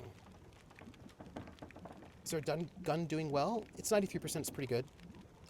This is ultralight backpack as far as it is. It's super ultralight. Yes. I feel like I can clean it. And we're going to be done with that kit, and that should be fine. Yep. Okay. So we've just gotten rid of one of our cleaning kits, which is, again, more goodness, right? Like, we're doing very well. I feel like only 15 kilos over. Unfortunately, I don't think I can empty it because it's not. I think my lantern is already pretty full. I can check if there's anything I can do though. Let's see. Let's refuel it. Yeah, no, it's already full. So that's it's about like yeah. He should just like stop being such a whiner. Like it's fine. So here's our problem, everybody. Oh, hey, look. Wait, I can repair this hacksaw with scrap metal. Why don't we pick up some scrap metal? No, scrap metal. If we can pick up the scrap metal, we can maybe repair our hacksaw. Just like, getting ourselves squared away before we go out in the world. Let's repair.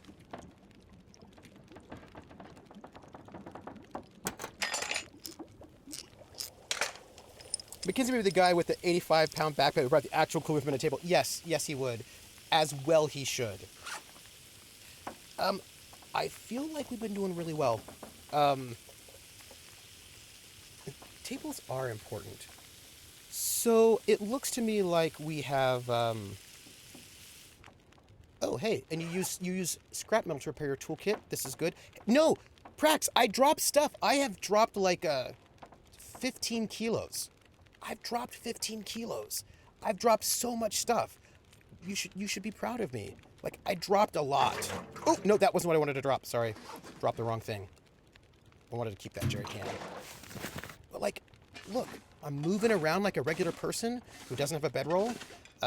And I just want to sleep somewhere, but it looks like I can't. But I just don't have anything I can drop. I just can't drop anything. Like, I need all of these things. I mean, look at this stuff.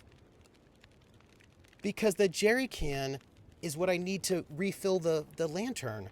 And if I don't have the lantern, then it's like fuel oil for my lamp. No, but I need it for my lantern. It's for the lantern. And that's the thing.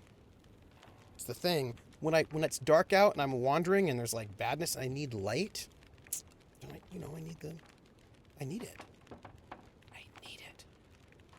Yeah, but the jerry can also, see, fuel for oil lamps. Yeah. We're in the money. What?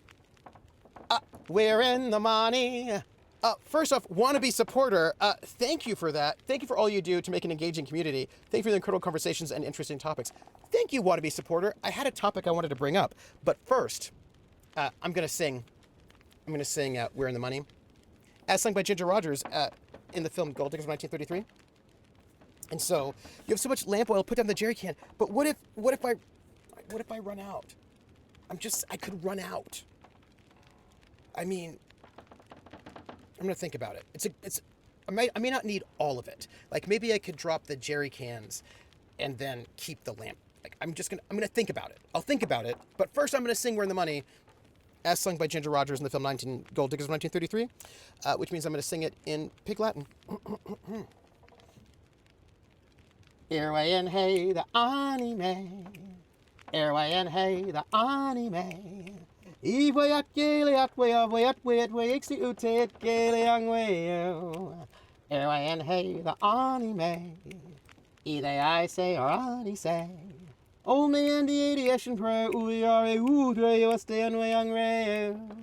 Iwa ever to eat red leon's lake, wayat brand's lake, ute day. And when we see the end, the Lord will look like the eye, get right in there, the eye. We're in the money, we're in the money. We've got a lot of what it takes to get along. Wannabe supporter, thank you so much. Your support means a lot. It also helps me, pay for the cast. Okay, look, I dropped the jerry can. It was very traumatic. It was super traumatic, but... I dropped it somehow. I don't know if I can handle it, but I did, I suppose. It's fine. I mean, even though I have no jerry cans anymore, and that's really sad. But look, I'm at 49 kilos. What about Tom and Jerry? Also, by the way, those lamp oil bottles actually weigh as much as that jerry can, because the jerry can's pretty empty. But, it's fine. I feel like we've done... Look, I also am very concerned. Hey, buddy. Did we, Yeah, I think we, let that water burn out, is what I think happened. It's fine. We're going to, right now, drink the water we have. It's going to be great. And healthy for us. I really wish I think I left that... What is that sound?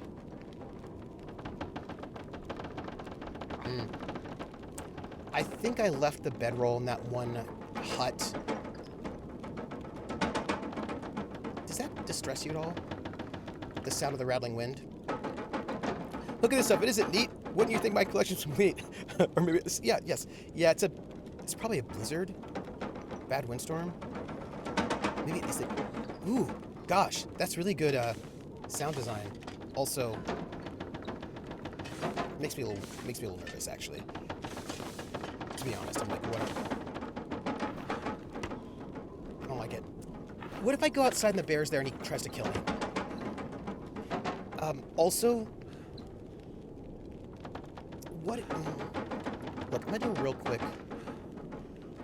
I'm gonna bring out my lantern just real quick. To, yeah. Oh, I wish I could. Okay, so what do we have here?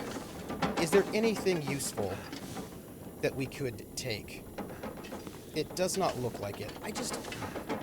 Y'all, I think we're going to have to go back and get that bedroll, which, ooh, pork and beans. Let's take that. It's food, and we're going to take it because we are kind of low on food. So, yes. Oh, hey. There's a locker, empty locker. Maybe we could, crit twitch. I know that the... Ooh, hey, look. Do you think we can pick that up? No. I hate it when they fool you. When they make you think you can, like, pick up a thing, but it turns out you can't because they just want to laugh at you. It's fine. But I'm going to take that rifle ammunition. Just taking it. Crit twitch is making me feel guilty about the fact that, I left that can, and the can misses me, and the can, is sad and lonely without me. And, yeah, feel guilty about it. Did you fall asleep? No. But I would like to sleep on the floor, but I can't, because I just don't have a bed. I thought I left a bedroll in here, but I did not. So, we're gonna have to get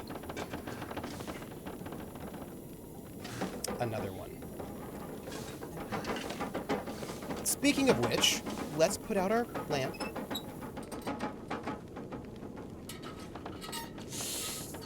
I did. I put a lot of stuff down.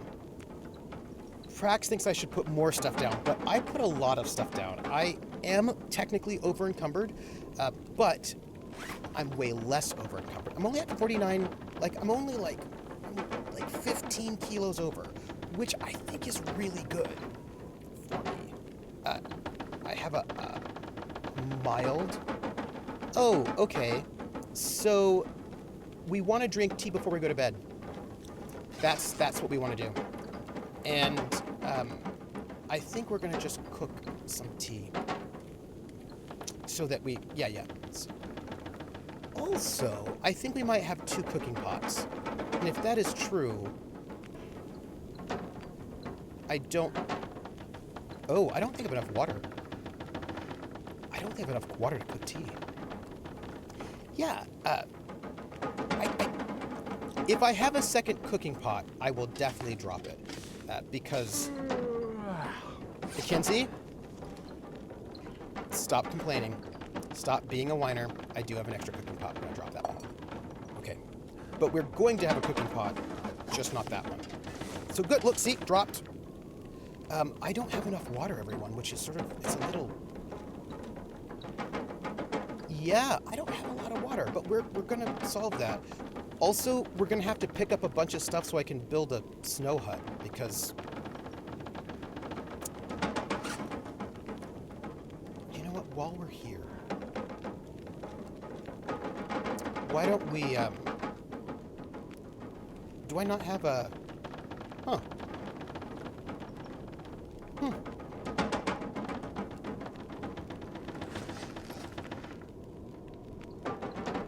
I need more water. We're gonna have to wait an hour. Let's wait? Because I don't think there's anything I can do right now in terms of, yeah, 1 hour. I feel sorry that he's gonna get tired again. Would you like to build a snow hut? I would. Let me, take it, and I'm gonna take all the stuff. Okay, we're gonna save. We're gonna save.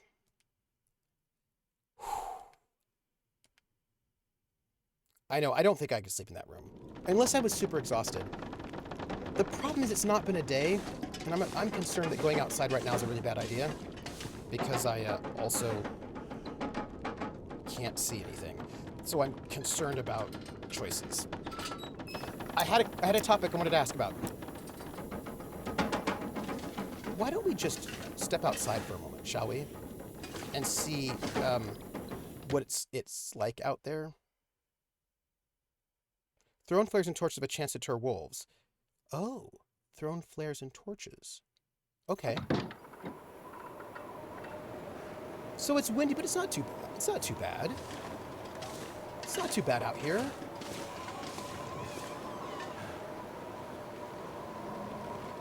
Okay, well, yeah.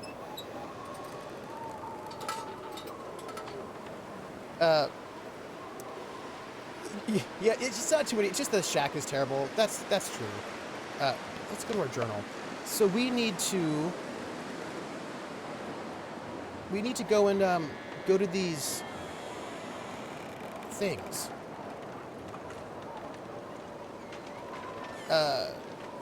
Forest talker around Mystery Lake.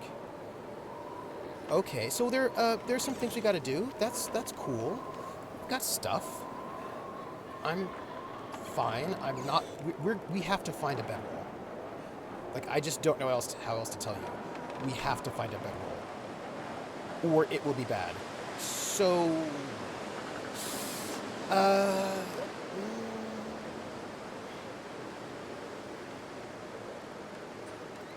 yeah, he can't sleep because of everything banging. What is this? This is oh. So here's the thing. We have the things we have to do are down south, but why don't we just check out, like, why don't we explore this area, pick up a couple things while we're here? Actually, you know what we could do? Do I have enough cloth? Why don't we find out what we need? Snow shelter. 15 sticks and 5 cloth. What do I have? Oh, Dennis, I will talk to you later. Because, you know, like, we'll see ya. Okay, we have 9 cloth, and I just don't think we have the sticks. So, we're gonna have to get 15 sticks. And I understand that you're like, why are you carrying things? And I'm carrying things because I can't sleep without them. I suppose my follow-up question that I would like to ask is, I'm gonna be streaming for like another hour, Dennis. So you can catch me in an hour. So here's my thought. If I make this snow shelter, do I have to have the materials each time, or can I like reuse materials? Is the question that I have, because if I could reuse them, that would be great. Yeah. So I just need one more stick, which is probably, and then I'm gonna sleep in the snow. That feels very depressing, especially since that old guy could just let me sleep on his bed. All right, so I had a topic, and it's about science fiction, but I was thinking about what science fiction was your science fiction, right? Like, 'cause I feel like everybody's like, oh, I like sci-fi, or not everybody, people who like sci-fi say, I like sci-fi. But I also feel like not everybody's sci-fi is the same. You know what I mean? Some people are like, oh yeah, I've read Asimov, and I've read this, and I've read that, and they I'm going to eat this wolf meat. Because again, you know, and then I'm going to drink water. And... Oh, I should have drunk tea. It's fine. I'm gonna drink tea right now. I only have one tea. It's alright. It's okay. Oh, I can't drink it because I'm not thirsty. Oh. Thanks. It's fine. Fine.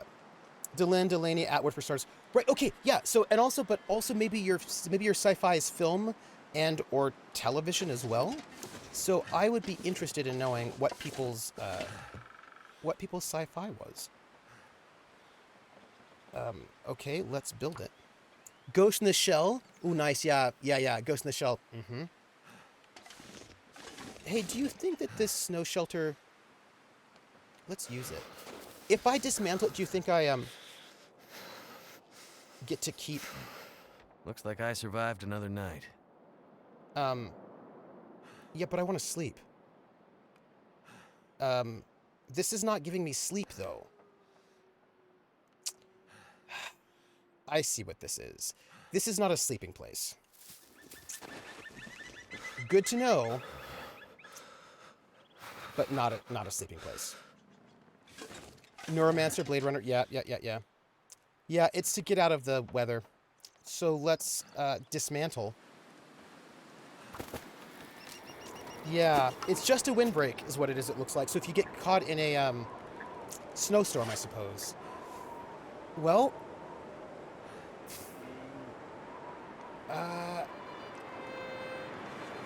oh gosh, he's super cold. We're gonna go back inside, is what we're gonna do. Ooh, the culture. I grew up in the 60s and 70s. My dad got me hooked on Saturday morning monster movies, to include Godzilla and King Kong, Mighty Joe Young, even Forbidden Planet, Fantastic Voyage. Yeah. My mom loved B horror films, etc. So like I grew up on, I watched a lot of those 1950s sort of like Cold War sci-fi paranoia films like... Can't feel my hands. We're going inside, Mackenzie. Relax. Day the Earth Stood Still. Forbidden Planet, Fantastic Voyage. What's that one? There was that one about aliens coming. This little boy knew it, but nobody believed him. 1950s sort of thing. Oh, Bradbury's good. High school, lived at Hobbit, Asimov, Heinlein. Yeah, I was them. Oh, yeah. Them. Oh my gosh. So Star Trek, Star Wars. Didn't read the extended universe of either one of those really. V was like one of my V and Doctor Who were really big for me. Blake 7 was really big for me. Invasion of the Body Snatchers, yes. Oh, They Live, absolutely. Okay, so we're going back here because we went outside and it was cold, and we didn't like that. Also, I'm very concerned about my lack of... Ooh, yes, early Twilight Zone, absolutely. Let's, why don't we make some herbal tea? Like a bunch of herbal tea for our sleeping purposes, and then let's also cook those pork and beans because I think I'm a bit hungry right now, my character. Yes. Oh, Invaders from Mars. Yes, that's a good one too. The scream. Ooh, you mean you're thinking about the 1970s Invasion of the Body Snatchers, Valtiel? That was really good, and it freaked me out. It was really good. Freaked me out. Yeah, the 78 one, so good. That was a good one. I really liked that one. A bunch of like Laser Blast, a bunch of like 70s sci-fi 2 as well. A lot of film and TV. In terms of books, my sci-fi books were, I read all of the V novels. Le Guin was like my big sci-fi person was Ursula Guin. Oh, The Blob. Yeah.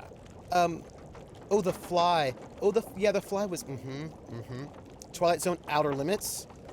Yes, Outer Limits and Twilight Zone, I loved those. I watched a lot of those. Hitchhiker's Guide. Yeah. I also played the Hitchhiker's Guide video game. Oh, hey, cup of herbal tea. Let me just take this. And I'm going to make a bunch of coffee as well. I don't know if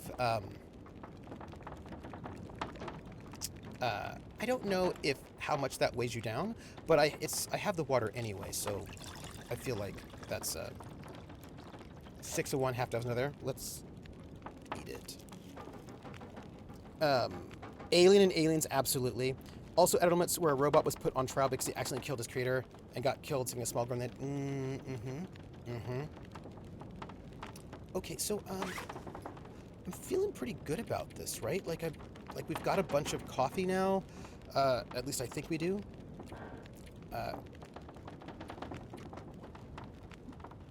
You know what? It doesn't look like you actually get to cook more tea at once. So that's a little irritating, but it's fine. It's fine. I'm not mad. We're gonna just... So it looks like we only have we don't have a lot of tea, so we're gonna cook more tea. Just because I think it'll be better to have these things with us. And then we'll take it. Because look, here's the thing. We're not finding anywhere to sleep for a while, so we need to have a lot of coffee. Let's have way more coffee than we think we'll need before we get back out there. Okay, we're warm, so we probably can go. Also Saturday morning sci-fi. Oh, yeah. Fireball X, Supercar, Stingray, Captain Scarlet. Oh, yeah, the Marionette era. Absolutely. And then I watched a lot of early... Well, there was like a bunch of live-action Japanese stuff that we got to see in San Francisco. So like Ultraman, Johnny Sakura's flying robot, Space Giants, things like that. And then of course anime like Robotech, Captain Harlock, Star Blazers, G-Force. So all those sort of like 80s anime, which I watch a lot of that. Oh, and of course the old movie serials for Buck Rogers and Flash Gordon, but also the newer TV show. Let me just take this. The newer TV show, Flash Gordon. Also. And let's just take that as well. Macross, Gundam, absolutely. Absolutely. And then, of course, there was things like Journey to the Center of the Earth. Okay, so, look, y'all. I feel like we're only, like... Oh, So, oh, you know what we need? I actually think we need more water. I would go right now, but we need more water. Before we head out, let's just have more water while we're here. And I think I can actually maybe make some tea? Perhaps? What do I have? Yeah, I think I'll just, I think I'll make tea. Because I feel like I should be, prepared reishi mushrooms. Like, I've got a bunch of mushrooms. I should be able to make a tea out of this, right? Cook. Oh, I know what I need. Sorry, I know what I need. I need this. And then I can cook, like these things. I can cook some rose hips and, yeah. I'll do that. Look, it will go. 63, I'm going to watch Train Man Bill. Astro Boy. Oh, yeah, Astro Boy, Tour the Eighth Man. Speed Racer. Speed Racer! Yes. Look, I don't know how I got back up there because, I think it's because I made some liquids, but I'm going to drink those liquids and then it'll be fine. Like, we're gonna get through all that pretty quickly. I'm pretty sure. He carries the world on his shoulders. You know. Stop eating the mushrooms you find growing in the wolf pit. But why? I'm sure it's good for you, right? Also, I'm going to have to drink a lot of coffee until we find a bedroll. And I'm a little concerned. I'm a little concerned about the fact that he can't sleep. Like, this is a bit of a problem. Unless he finds, like, it's a bit of a problem. I am concerned about it. I'm concerned about his inability to sleep right now. Oh, you know what we can do? I think we should go to that cabin. There's that really nice cabin near that lake, Mystery Lake. It's not the direction we need to go for the antenna, but we can sleep there, and there might be a... I feel like that's the way to go. I'm just saying. yeah. You can't you can't. Oh, I'll drink coffee. I'll make a cup of coffee and I'll drink it. You can't make a bedroll. You have to find a bedroll, which is the irritating part of it all. So, yeah, yeah. So that's, and I had a bedroll, but I didn't pick it up when I went to sleep. I went to sleep, and then I didn't pick it back up again. And so I've been wandering around without this bedroll, just taking meth and drinking coffee, and I feel like it's super unsafe, but well, yeah, it's bad. It's bad. I've not, yeah. But hey, maybe it'll work out. Yeah, so like I was thinking, like for me, like a lot of B sci-fi movies. Oh, Lost in Space. Taking meth and drinking coffee. That's what McKinsey does. But all those kids shows, old movies, etc., just set me up for the old masters. Asimov, Heinlein, Herbert, Sturgeon. And the thing is, I tended to read women authors more. So I read Le Guin, I read Zimmerman, Marion Zimmer Bradley, a lot of like little anthology books. Voyage to the Bottom of the Sea, absolutely. Invaders. Let me just drink this. I'm gonna try not to kill Mackenzie, because Mackenzie just probably should stop whining as much as he does. But whatever. Let's cook more rose hips. Coffee. I'm gonna need a lot of coffee because of the bad situation I'm in. So we're just gonna do that. It's just what we're gonna do. It'll be fine. Ooh, Dragon Riders of Pern, absolutely. What else? Yeah, a lot of Earthsea trilogy. A lot of like Blake Seven, Doctor Who, some of the Brit stuff. A lot of weird sci-fi TV shows as well. Otherworld.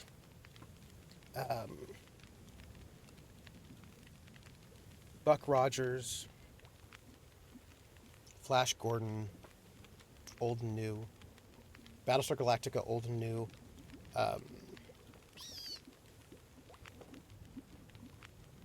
Westworld, the old one. I haven't seen the new one yet. Oh, Amazon Prime has Blake Seven again. Ooh, Red Dwarf. Thank you, Coulter. I was like, wait, I'm missing one. Red Dwarf, absolutely. Yeah. So I think it's interesting because when I think about when people talk about the classics of sci-fi, they usually talk about Heinlein, Asimov. Like, it's Heinlein and Asimov that they talk about all the time. And I just really, I'm not against them, I just didn't really read them. Like, it wasn't really my thing, I was reading other stuff.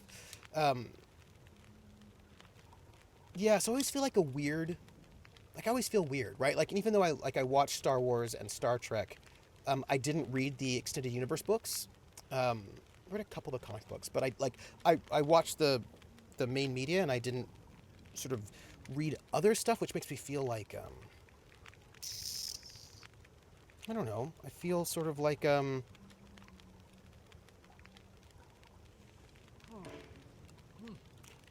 I'm out of water. Good to know. Good to know. Yeah, it's just a little weird because it always feels like I'm not. I'm gonna say this but I don't believe it. But I hope you'll know what I mean. Like, I feel like I'm not a real sci-fi fan, even though I clearly am. It's just that I haven't read what's considered the classics. I've read other things, which makes me feel like sometimes I can't participate in some of the central conversations. Hey, Lord Arctic Frost, how are you? I finally got my M1 iPad and MacBook, and I'm very happy with the lack of 32-bit gaming. Note sarcasm. So far, Lord Arctic Frost, I have not updated my OS. I'm still on Mojave, because Mojave still allows 32-bit support. And I have a lot of 32-bit games by little indie developers from a couple of years ago, and those things are not getting updated.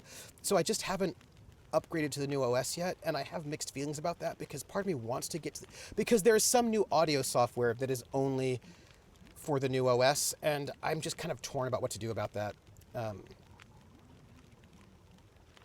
there's just, like, right now I don't have to use that audio software, but if I do, then I'm like, ugh. Coldrick says, I didn't bump into Doctor Who until 1980. Just as PBS showed, Coldrick, same, that's about the same time, Coldrick. I was lucky my dad introduced me to the fringe sci-fi early, like Tanith Lee, and oh, yeah, that stuff is great. Are you saying that your sci-fi fandom isn't wide enough to be a genuine trooper? Sweet, the Imwe has no 32 bit. Yeah, so like basically I just haven't upgraded, and I know that sooner or later I'm probably going to have to, but I'll probably have to partition my drive. I'll probably have to partition my drive to have like a Catalina partition and a Mojave partition and then go back and forth between them. But I just don't think I have to do that right now, so I'm not. George Alec Effinger's Maud Audrey books. See, so Krellin, yes, that's the short of it, right? It's one of those things where I bounced from sci-fi to fantasy with Fire from the Grey Mouser, or two sword sorcery heroes that appear in the stories. Yeah, I know Lieber, because Fire from the Grey Mouser, I believe, is in one of the early D&D books, the A&D like first edition books. I believe he's in there. I believe they're both in there, right? I think so. But so that's the thing, Krellin. It's one of those things that I think is kind of interesting when you're like young and you don't really realize it, that a lot of the classics are mostly just like white guys, and you don't have other people so much, and they're like the center of many genres, and you don't realize it when you're super young, and then later you're like, oh, that canon is super narrow, right? Like it's almost all the US and the UK and nothing else, and it's almost all these particular people and like nobody else, and you don't tend to realize it. At least I didn't until I didn't realize it when I was like 10 and 11 or 12 and reading, Tolkien and being told like, oh, you got to read like Fitzgerald, the Great Brain or whatever it was. Fitzgerald's like kids books. I can't remember what they were. Anyway, and like when you're older, like you end up like, yeah, it's just one of those things where I think that the canon, especially because when I was younger, people weren't talking about the canon. They were not deconstructing it so much. And so like you just sort of accepted that, of course, those are the things that are great, and you don't kind of pick up until a little bit later that like, oh, hold on a second. There are a bunch of other things that are not considered the center, and we never read those. Yeah. Well, yeah, that's right. There was Longmire stuff for early D&D. I remember it. It was in, there was stuff in deities and demigods, right? There was stuff in deities and demigods, I think. Then Roger Zelazny, Lord Light, This Mortal Guns Babylon. Yeah. Sadly, very few of the pulps and early science fiction was white flower characters. Any other than white were villains. It's true. Okay, I've got some potable water. Let's take it. And that done, I think what we need to do at this point is, it's daylight. I think we need to head to one of those cabins in this particular zone. Oh, we should save. It's it'll give us a place to sleep so we can actually fully recover, which is probably good. Yeah, and it's okay. Well, let's see what we got. We're gonna leave 2 of these rabbit snares, I think. Look, see how fast I'm moving? I probably would move faster if I had less stuff, because I am still over encumbered, but I also have no food. LNR 1 accessory, AD 2nd edition, Worlds of Langmore. Oh, yeah. Thank you. Yes. Yeah, so it's just like, for me, I always find it like kind of strange, right? And the same thing, and I think it's because I got a lot of my sci-fi and fantasy from my mom, and my mom, like I'd read things I got from my mom were like, Vampirella, heavy metal magazine, that kind of 70s stuff. And we're gonna leave these snares here because we are coming back, but we'll leave the rest of them here. We're gonna see if we can find a bedroll in that cabin. If not, we're at least gonna sleep so we can get a whole good night's sleep. I just feel like we're gonna have to do that because our situation right now is not great. And when we go to get those, when we go to check out those radio towers, we'll try to go back to that place where I think I dropped our bedroll. I know it was like that place that had the heavy hammer that had a forge, not the end part, but there's like a heavy metal is not considered part of the classic canon. I don't think it is. I don't think it's considered part of the classic canon because I think it's a little too.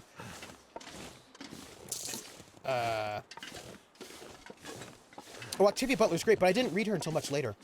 But that's the thing. Like when I was a kid, I didn't read any Octavia Butler. I didn't have access to her. I think so. Here's the thing. Tell me what you think about this. This is my vibe about heavy metal, and I would love to. Delaney too. Yeah. So I'd like your thought on, like, actually anybody's thoughts on this. This was my perception about Heavy Metal magazine. That my perception was the things that people think of as like classic and real sci-fi is pretty hard sci-fi and pretty intellectual. Red Mars and all that stuff, like stuff that if you said like, oh yes, I read this because I know about astrophysics, like there's like a kind of like a hard sci-fi-ness to it, a kind of a seriousness to it, so that if you told people that you liked it, they would not judge you or think you were like juvenile. And yes, thank you, Carlin. Classic like Heinlein, Clark, Asimov, Bradbury, absolutely.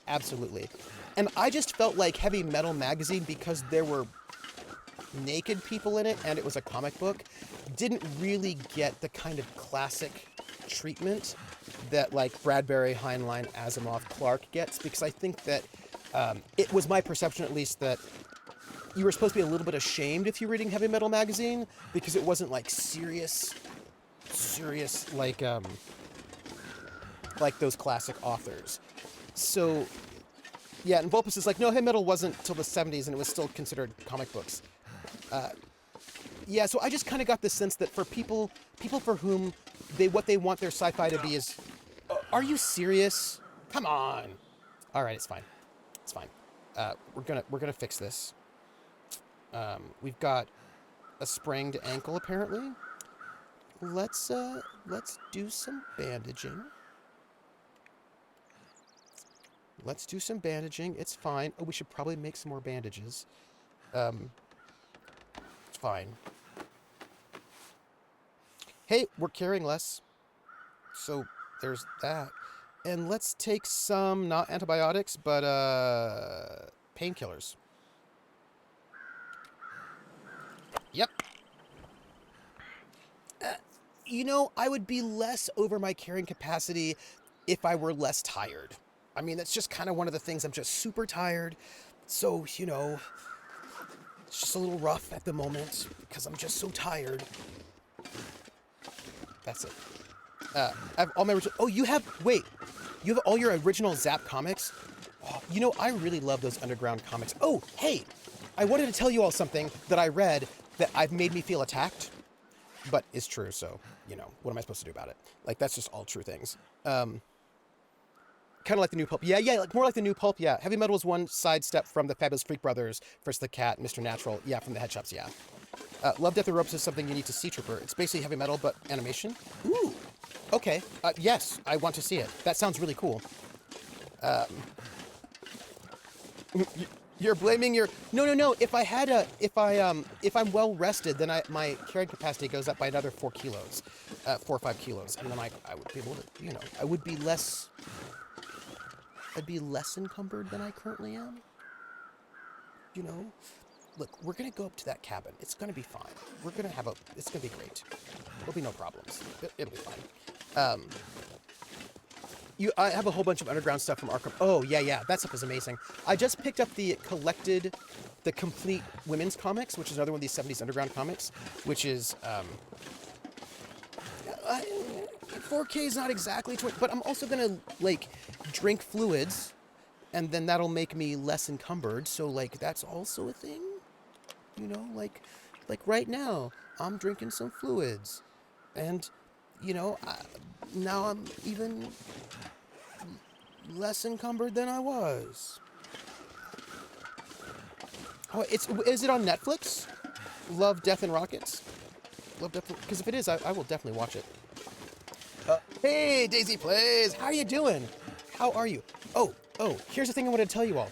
Look, I felt attacked the other day, and I want to tell you why. You know Gail Simone, who's amazing.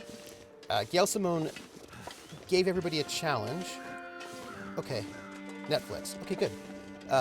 They gave everybody a challenge. She gave everybody a challenge to post like your favorite comic book panel, and then maybe also your favorite comic book page. And she said that she'd post hers, but that it's probably not what you would think it would be. And it was like actually one of the 70s underground comics, which I thought was pretty cool. And I thought, oh, I should like reply to this tweet thread and give one of my favorite comic book panels. I should do that. That's a good idea, I thought to myself. Mackenzie.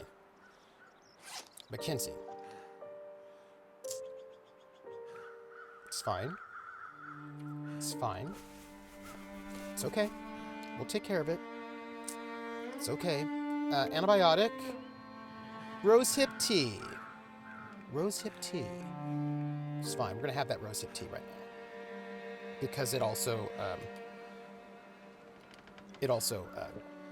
weighs more. Boom. I'm not just, he just needs to like, I don't think I'm carrying any scrap metal. I actually think that I dropped all that. I'm mostly just carrying food. Seriously? Okay. We're gonna wait till we get over this hump before I fix him again. I'm not like, it's just because we're climbing up a hill. That's the only reason why. It's because we're climbing up a hill. And he has fragile bones and is sort of a complainer. But it's fine. Okay, it's fine. What are we looking at? Okay. We're gonna bandage ourselves. We're gonna have to make more bandages though, by the way.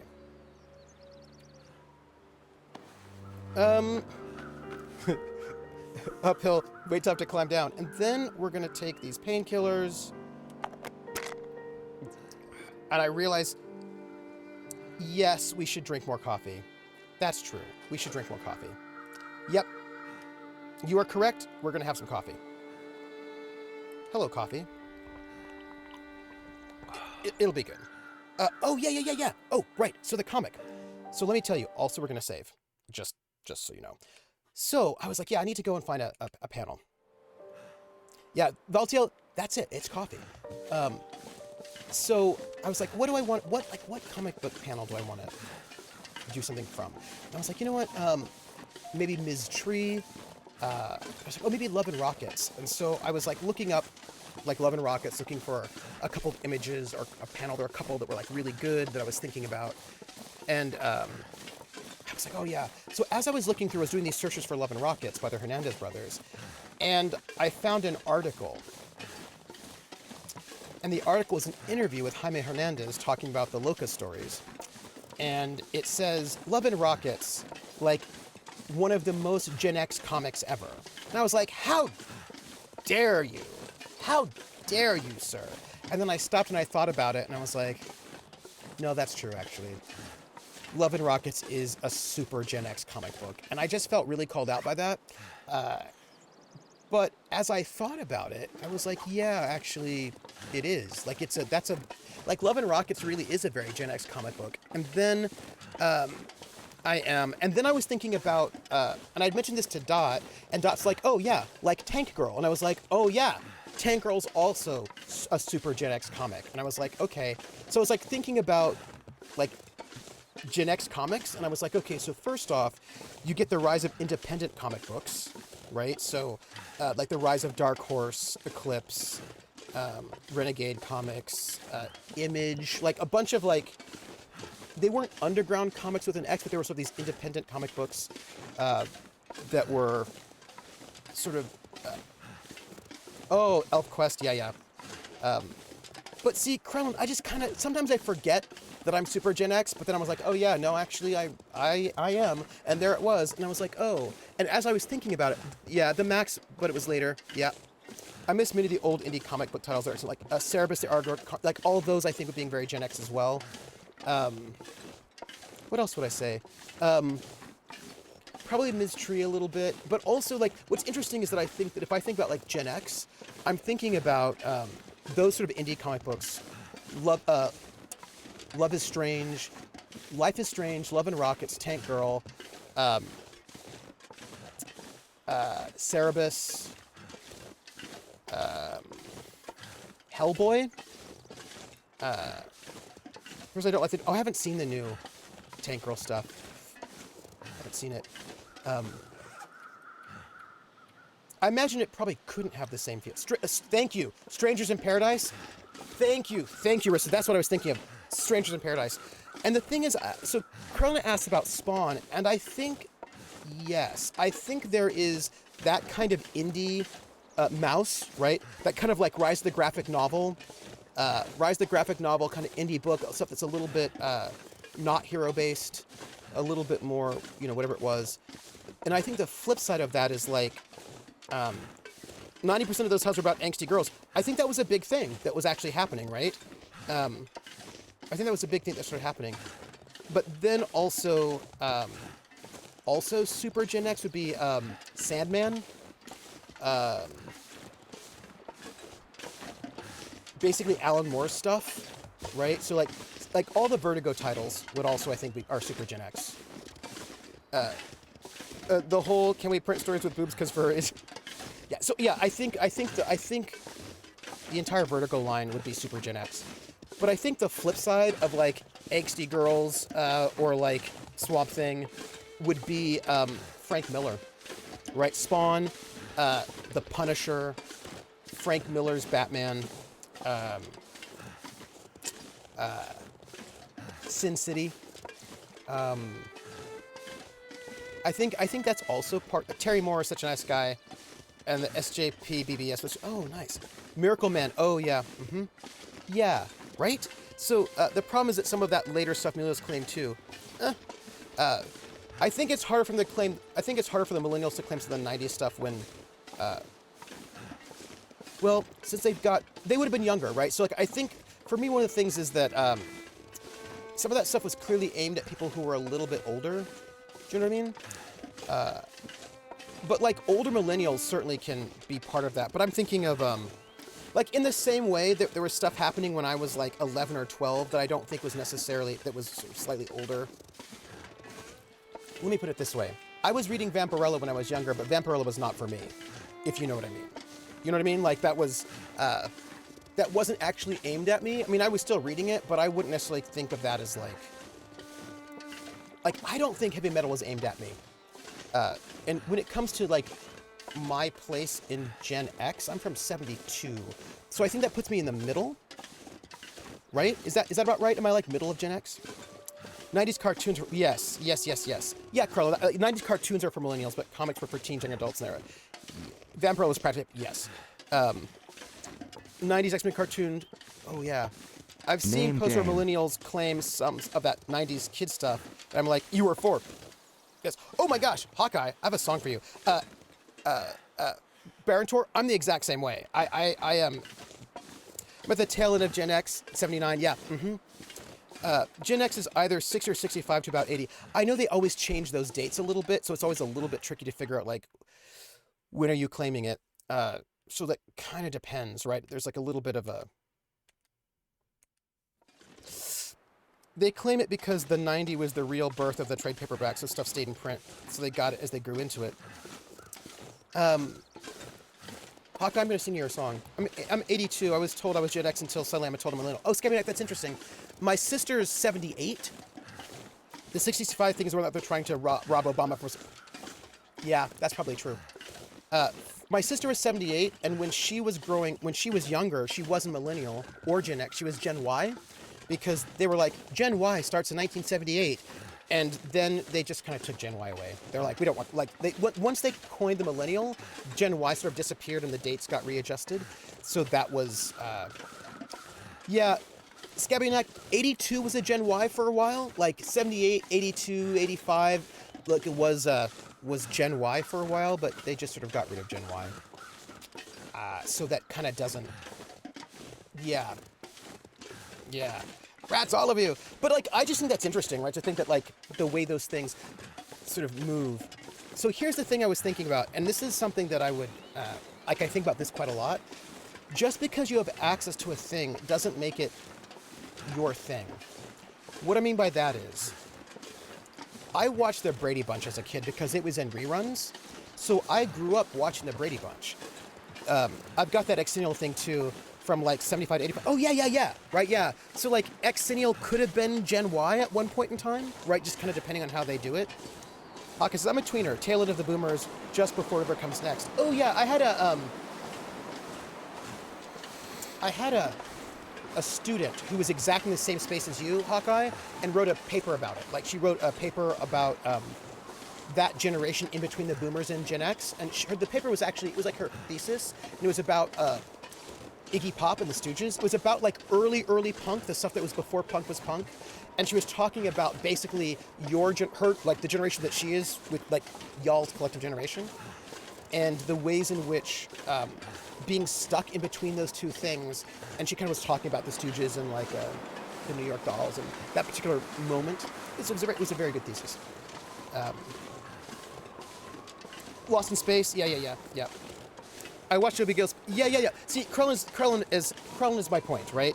That I watched a lot of things that were definitely not made for me. I'm older, so I'm practically dead. Once you hit 32, you're practically dead.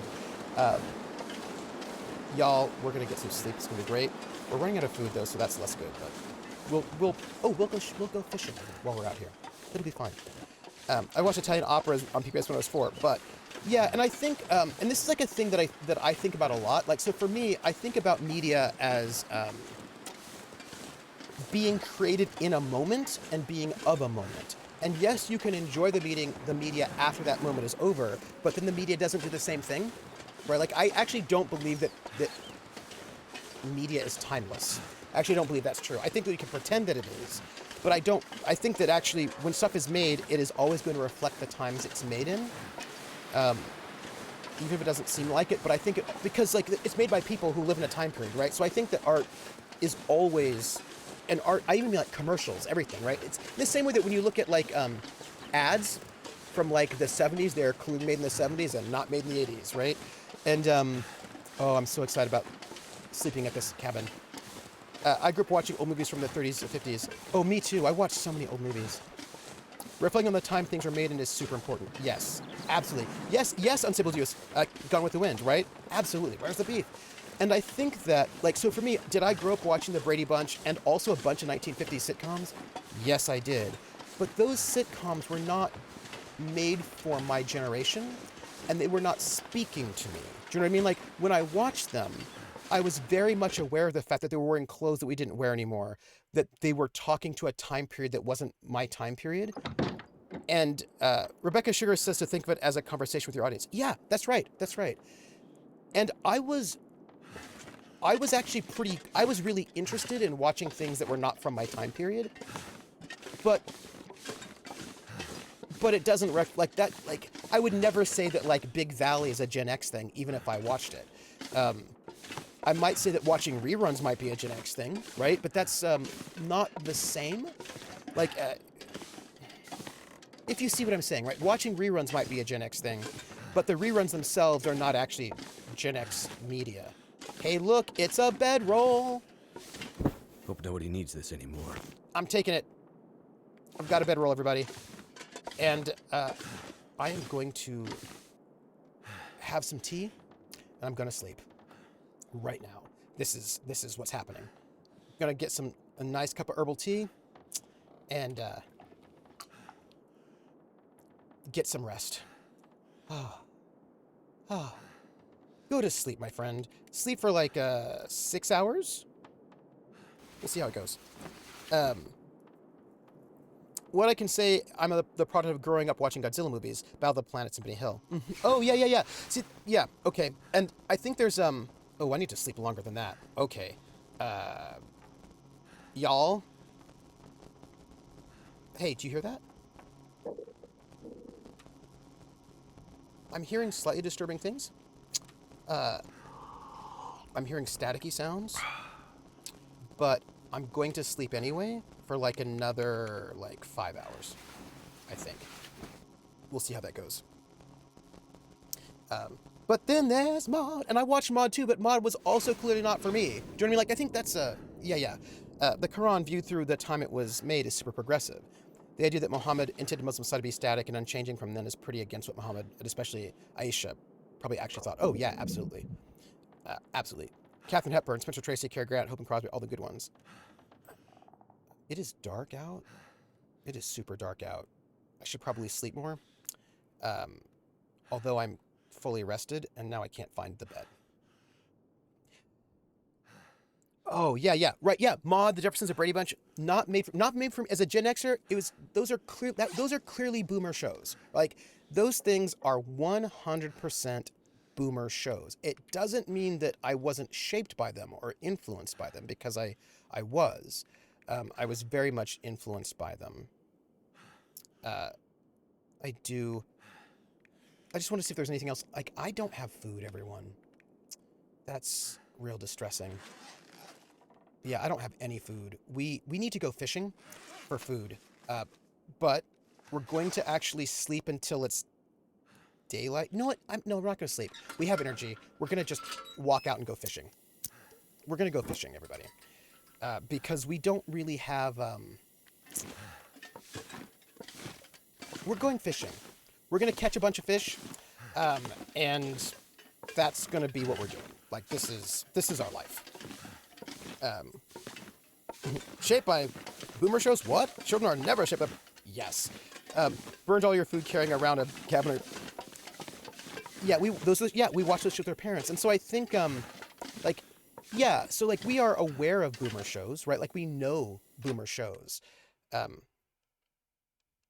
I watched them, but like I knew they were my parents' shows. I watch a lot of my parents' shows, and of course they influenced me, but I don't think of them as being Gen X shows, right?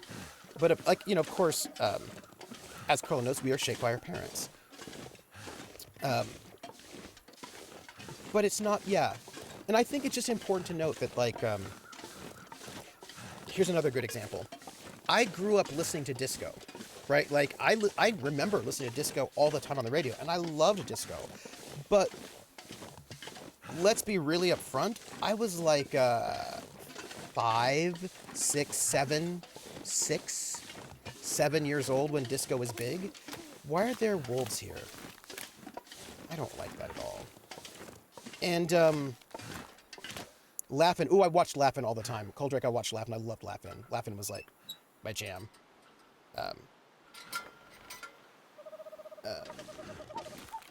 Wait, well, it's too late now.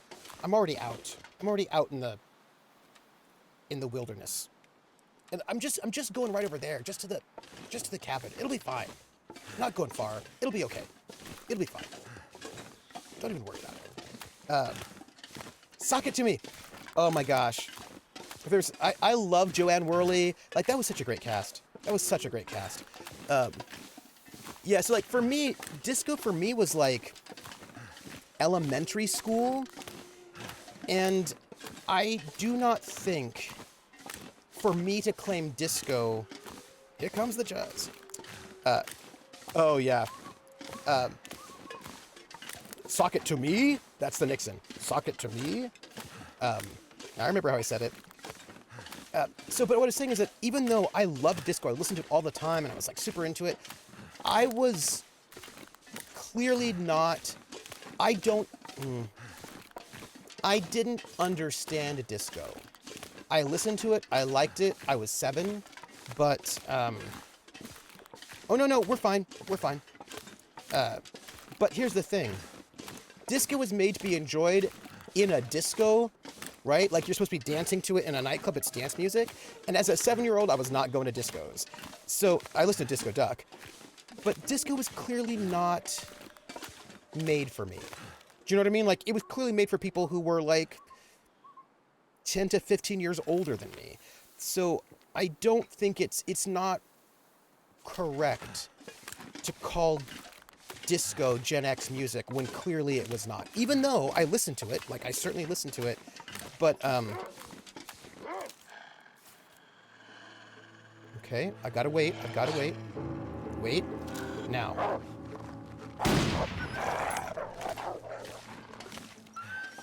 Okay. I missed, but I waited, and that was good.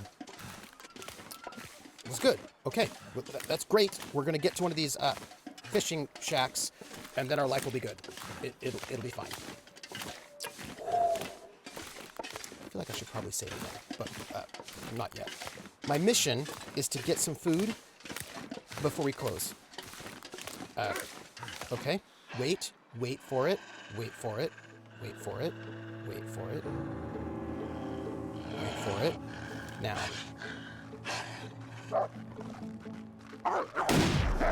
Oh. He's zigging his ag. He's zigging his ag. Fight back.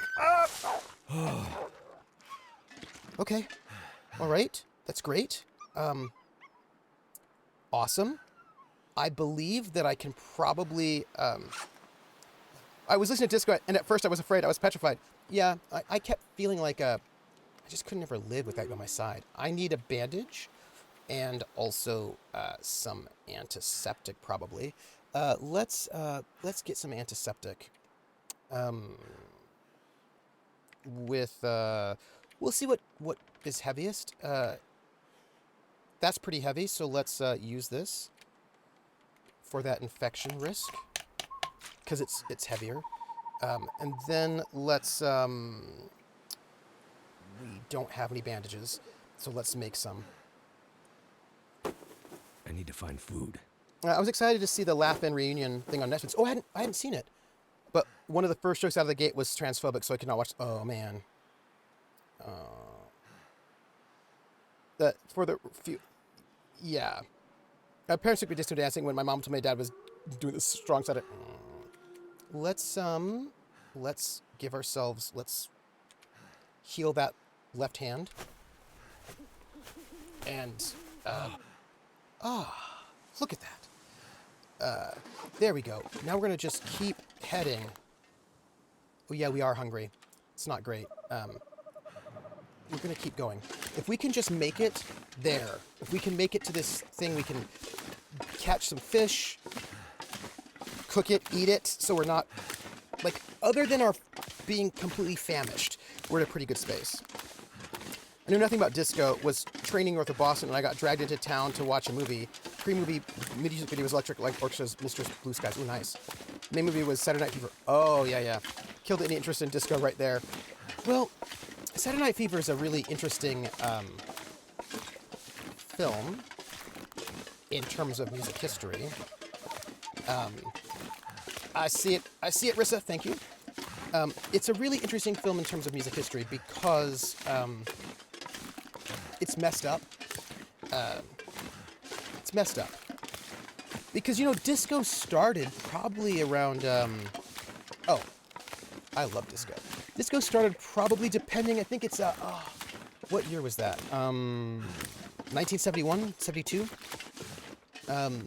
There's a film, there was a, let's use this hatchet to break this ice. We're gonna catch some fish. I can't remember what year it was. It was either 1970 or 1971. Yeah, it's just an ice fishing shack. We're gonna fish for 2 hours. But I'm kind of Donna Summers. Oh, she is super disco. She's not kind of disco. She's she's like the big disco diva. There's like basically two big disco divas, and that would be her and Gloria Gaynor. Those are the two. My fingers feel numb. Like, just calm down. Calm down. We're getting there. All right, here we go. And it was a cringe-worthy face for the Bee Gees. Go. Hold on. Let's maybe we can we add more fuel to this fire, perhaps? I could eat a horse. Yeah. Relax. Let's put some cedar firewood in there. And then let's cook this fish because we are in a bad way. We've got a fish. Let's do it. Fish. Go. 40 minutes. Questionable. All right. No, we ate those pork and beans. We're out of food. We are out of food completely. It's bad. The Dead put out a disco album too, but their fans don't like to talk about it for some reason. The teas when you go. I could do it for Oh no, I'm gonna eat that fish. Eat it. It would be better to heat up that tea, but that will have to wait. Oh yeah, okay. So like disco starts like in 1970, about like 70, 71, with a party called Love Saves the Day, which was in, Shakedown Street's a fine album. It was from. So basically, there's this guy named Joe Mancuso who had a house. He lived in a loft in New York City, one of these kind of like artist lofts, like live work lofts, and he had a private house party, semi-private house party called Love Saves the Day, which was for Black and Latino gay men, and they all went to this house party at his place, which they called the Loft, and that's where disco started in these sort of like very underground sort of queer spaces, and it basically stayed in sort of like the black and brown sort of queer communities until basically 1977. So like from like 70 to 77, it was pretty underground. And then Studio 54 opens, which is that then sort of like opens up disco to straight people, even though Studio 54 is a pretty mixed place. And Saturday Night Fever as a film is quite important. Yeah, Krellin, there's the end of that song, the end of that story is coming. So Saturday Night Fever is based on an article for the New Yorker, I think it was, called like the ritual, like the evening rituals of a Saturday night or whatever. And it was, they had this author, they wanted him to write about disco, and he made up the story. He pretended like he went to discos, but he didn't. He just made up the story about like, oh, it's like Italian Americans dancing, whatever. And then, so the movie was based on this sort of fictional short story that was presented as fact. And Saturday Night Fever basically makes disco not gay and not black or brown. And this becomes, and then the Bee Gees are then like the big face of that film. And so you go from like a lot of black women divas, or like a lot of black artists, really, right? Black and Latino artists, being the face of disco for these kind of like underground queer spaces, to disco hitting super mainstream via the Bee Gees. And Somebody's watching me. I always feel that somebody's watching me, and I have no privacy. Whoa, I always feel that Looks like a new day's somebody's dawning. watching me. Tell me, is it just a dream? I'm gonna eat this right now. Thank you for that follow, Night Angel 451. By the way, side note, I really, we are going to, I don't think we're gonna cook any water. I think we're pretty good. But we're gonna fish for like another hour. More fishing. We're gonna fish for 1 hour. Not get used to. Look, Travolta was what we called closeted at the time. Ooh, hey, look at all these fish. Amazing. There are a bunch of wolves out there, but it's fine. We're gonna cook these fish, and it's gonna be awesome. How much Could does eat anything. Yeah, you need to relax. We need to add more fuel because we need to keep cooking. So we're gonna do that. I'm only going for like another 10 minutes or so. I want to sort of cook some fish. I think there's a better stove. Up at the cabin. Look, you know how I did that music history lecture last year? I want to do another one, and I want to do this one about disco. Another fundraiser music history lecture, but I really can't with the current state of things, and that is very distressing to me.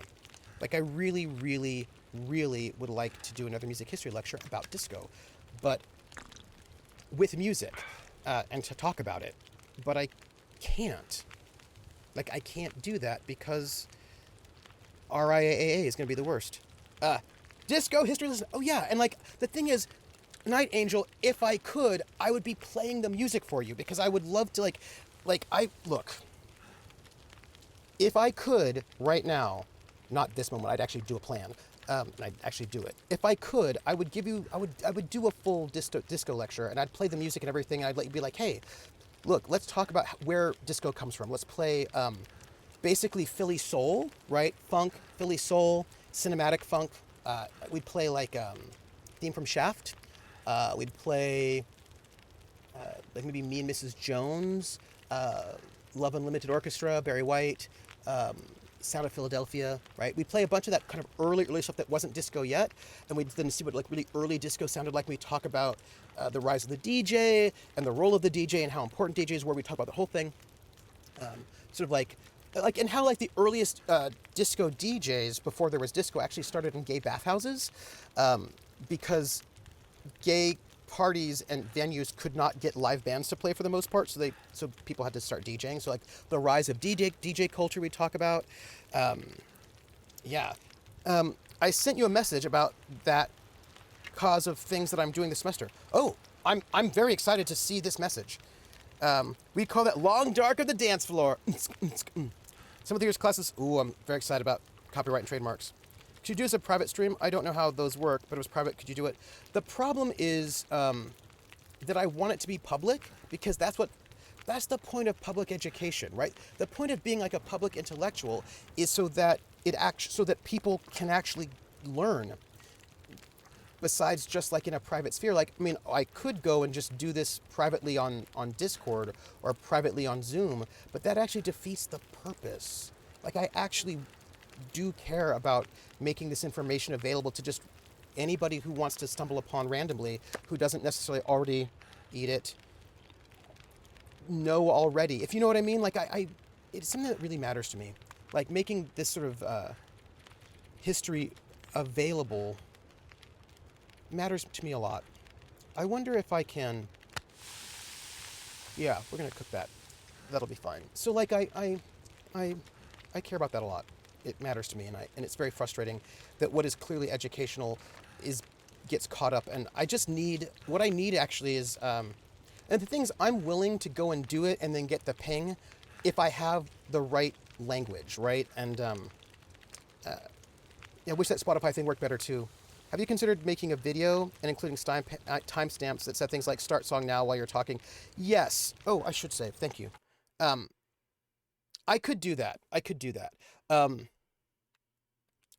Valtil, that is an option. But the thing about the video thing is that I want to do it live so that I can, because for me, one of the things that's important to me when I'm doing things like this is to have feedback from the people who are watching. Because for me, part of doing a music history lecture is that the people who are listening get practice in talking about music and making arguments about it and hearing. And the way you get practice is by doing the talking. So it's important to me that the people who are the audience, right, for the lecture also ask questions and give feedback and comments, because it's not just, for me, for me, like an educational experience is not just me telling you things, but it's also me asking you questions, me hearing what you are hearing, saying, okay, I want to know what you hear in this song, because I want you to get practice talking about what you're hearing. And then I also want to like for me, like it's a not a one-way street, it's a two-way street. So I'd want to be able to make sure that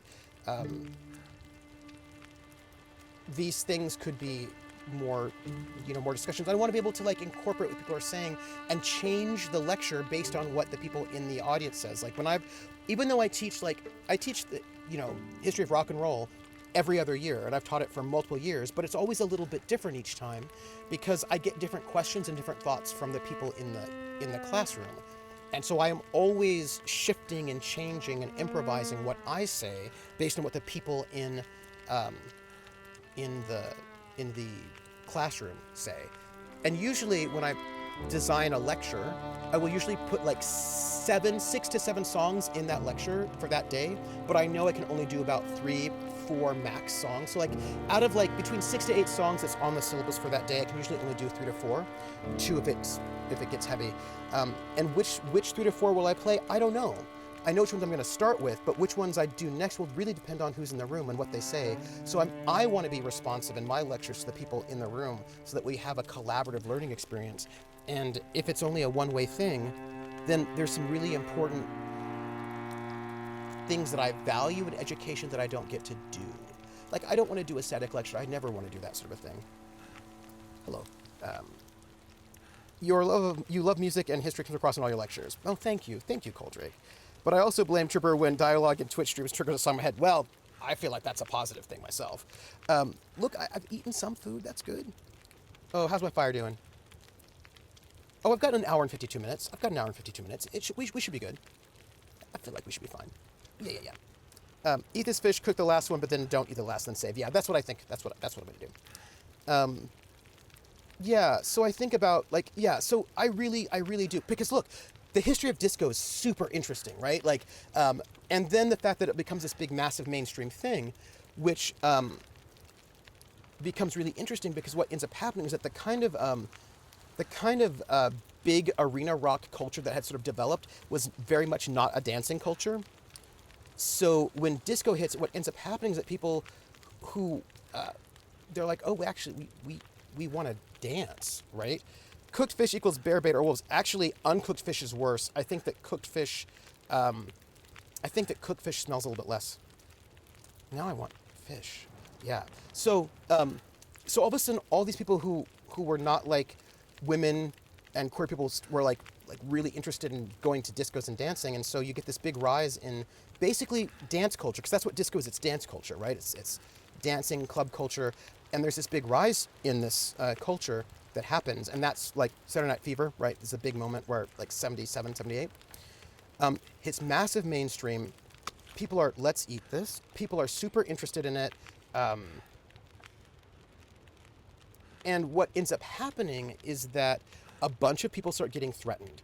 Very specifically, rock DJs start getting threatened. Like big rock people, especially DJs and other people who make money off of rock, start getting threatened because a lot of their core audience starts being interested in disco. They're like, oh, actually, I kind of like dancing. I enjoy this, right? So they start losing a bunch of their audience. They start getting upset by what they see as too much gay, too much people of color. And so then there becomes this big backlash that happens, this anti-disco backlash. Reminds me when listening to swing bands was just sitting around until they started jitterbugging to the bands. Actually, no, swing was always dance music. Because jazz was always dance music. Jazz started as dance music. From the very, very beginning, it was dance music. It only stopped being dance music with basically bebop. Yeah, because at first you were dancing to the Charleston. Because jazz, you can draw a line from jazz to ragtime, and ragtime was also dance music. So jazz was always popular music, pop music, and dance music, party music, until basically the turn to bebop when they wanted to get super intellectual. And yeah, so that was a thing. After the 60s, dance kind of died down. Even roller skate dancing, yep, until disco, yep. The 60s, you still had a lot of dancing, right? In the 50s and early 60s. And when rock and roll, which was still dance music, rock and roll was dance music, turns into rock, then we sort of lose the dancing, like in the mid to late 60s. And then disco brings the dancing back, but then people got really, Baron Tour, oh yes. People got really like upset about it, and there was this big, huge anti-disco backlash that hit in the United States and the UK, but not so much in Europe, continental Europe. And the backlash was not subtle, if you knew what to look for. Like, disco sucks. In the context of that moment, you have to know when somebody says, this sucks, they mean it sucks. Finish the sentence, right? It sucks dick, right? So it was, this is sort of, this sucks is actually alluding to gayness in a way. It's kind of like a kind of a homophobic slur. So that's the disco sucks thing, is sort of keying in on that. And the brawl at the park was the disco demolition night at Kaminsky Park. It was a doubleheader. And this rock DJ who was upset that, he was losing audiences to other radio stations, put out a bunch of disco albums, which were almost all black artists, and they were going to go and blow it up in the middle of the field with dynamite. And when they did, the entire audience basically started rioting because they were like, we hate disco. And they, let's do one more hour of fishing because we've got the time to do it. Before that fire, let's not waste the fire, as it were. And then they just they just stormed the field. They started ripping up the AstroTurf, right? Because they were so, incensed at how terrible disco was, that they,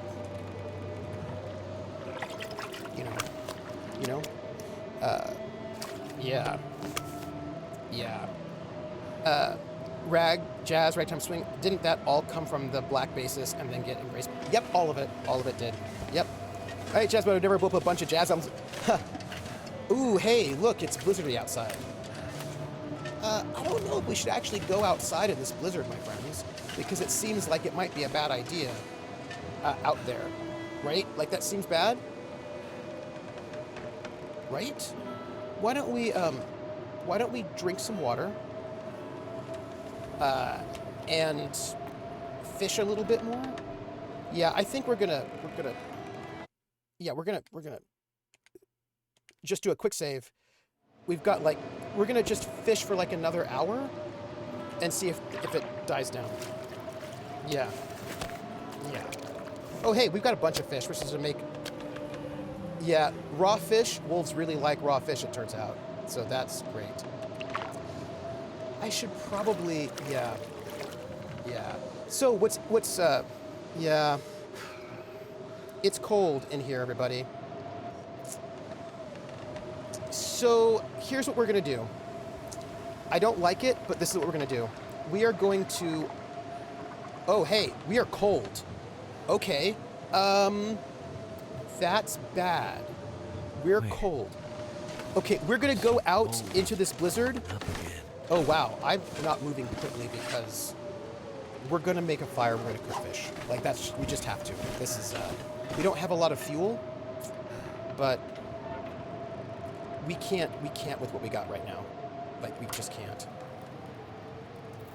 Yeah. So we're going to, add fuel. They don't last long, but we're going to cook fish while we're here, and then we're gonna leave the game, but we're gonna put some fish up to cook because it'll make the wolves eat us less, and we can't even close the door. There's no door to close. It's the worst. And at least this will warm us up, so we won't die. We'll be fine. We'll be fine. And then we're gonna leave after this fight. We're gonna stay here until this fire dies down, and then we're gonna hope everything ends up okay. Yeah. Awkward. So there was the best disco song was "I Will Survive" by Gloria Gaynor, and that was the first Grammy for Best Disco Song, and also the last Grammy for Best Disco Song, 1980. Because once disco finally got the recognition, about 1980, it was also when it died. So I'm gonna go. I just want to wait for this fire to be done, and then we'll leave it. We're leaving. I just am concerned about the state of McKinsey right now. Why does it have to be so like this?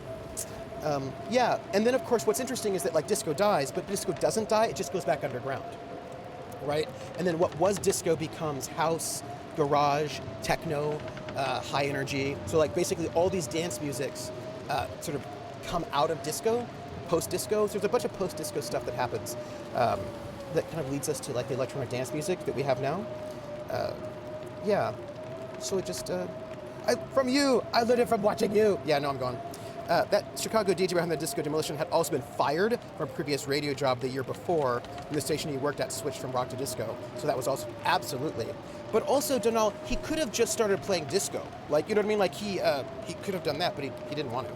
I think he got fired because he refused to play disco on that station. So, Trooper, the magic of video games. If you save when you come back, no time will have passed. What? Really? Wait, if I save, then no time will have passed when I come back? That seems mysterious. How can that be true? No, it's true. It's true. Let me just get this bass and then put a new fish on it and we'll go. That's it. Like 2 minutes. 2 minutes? Look, I want to play music for you. I want to play disco music for you. I want to talk about the politics of disco. I want to talk about disco divas. I want to talk about I want to talk about what does it mean? What does the disco mean? Because the disco is really important as a place of safety. Valtiel says, I feel like I learned more in these few hours watching Trooper than I learned all the rest of the week combined. Aww. Yeah, oh yeah. Yeah. I think I need to rename my Twitch into sophomoric. Aww. Twitch switch. A sophomore is a person who loves to learn. So I'm all about it. About it. Oh yeah, Lopez. The politics of dancing. The politics of having fun. I want to do disco drugs legally with no physical ramifications. Yeah, but so here's the thing. You have to think about this, right? So this was mostly disco started for mostly basically queer people, and at that time period, until 2003, it was illegal to have gay sex. It was illegal. You'd go to jail. You could also still be given electroshock therapy or lobotomies, go to prison. You know what I mean? Lose your job, be fired. Most of society was saying that who you were was shameful and should not be seen, right? Especially at this point in time, and this is another thing about discos, because early disco clubs were private parties.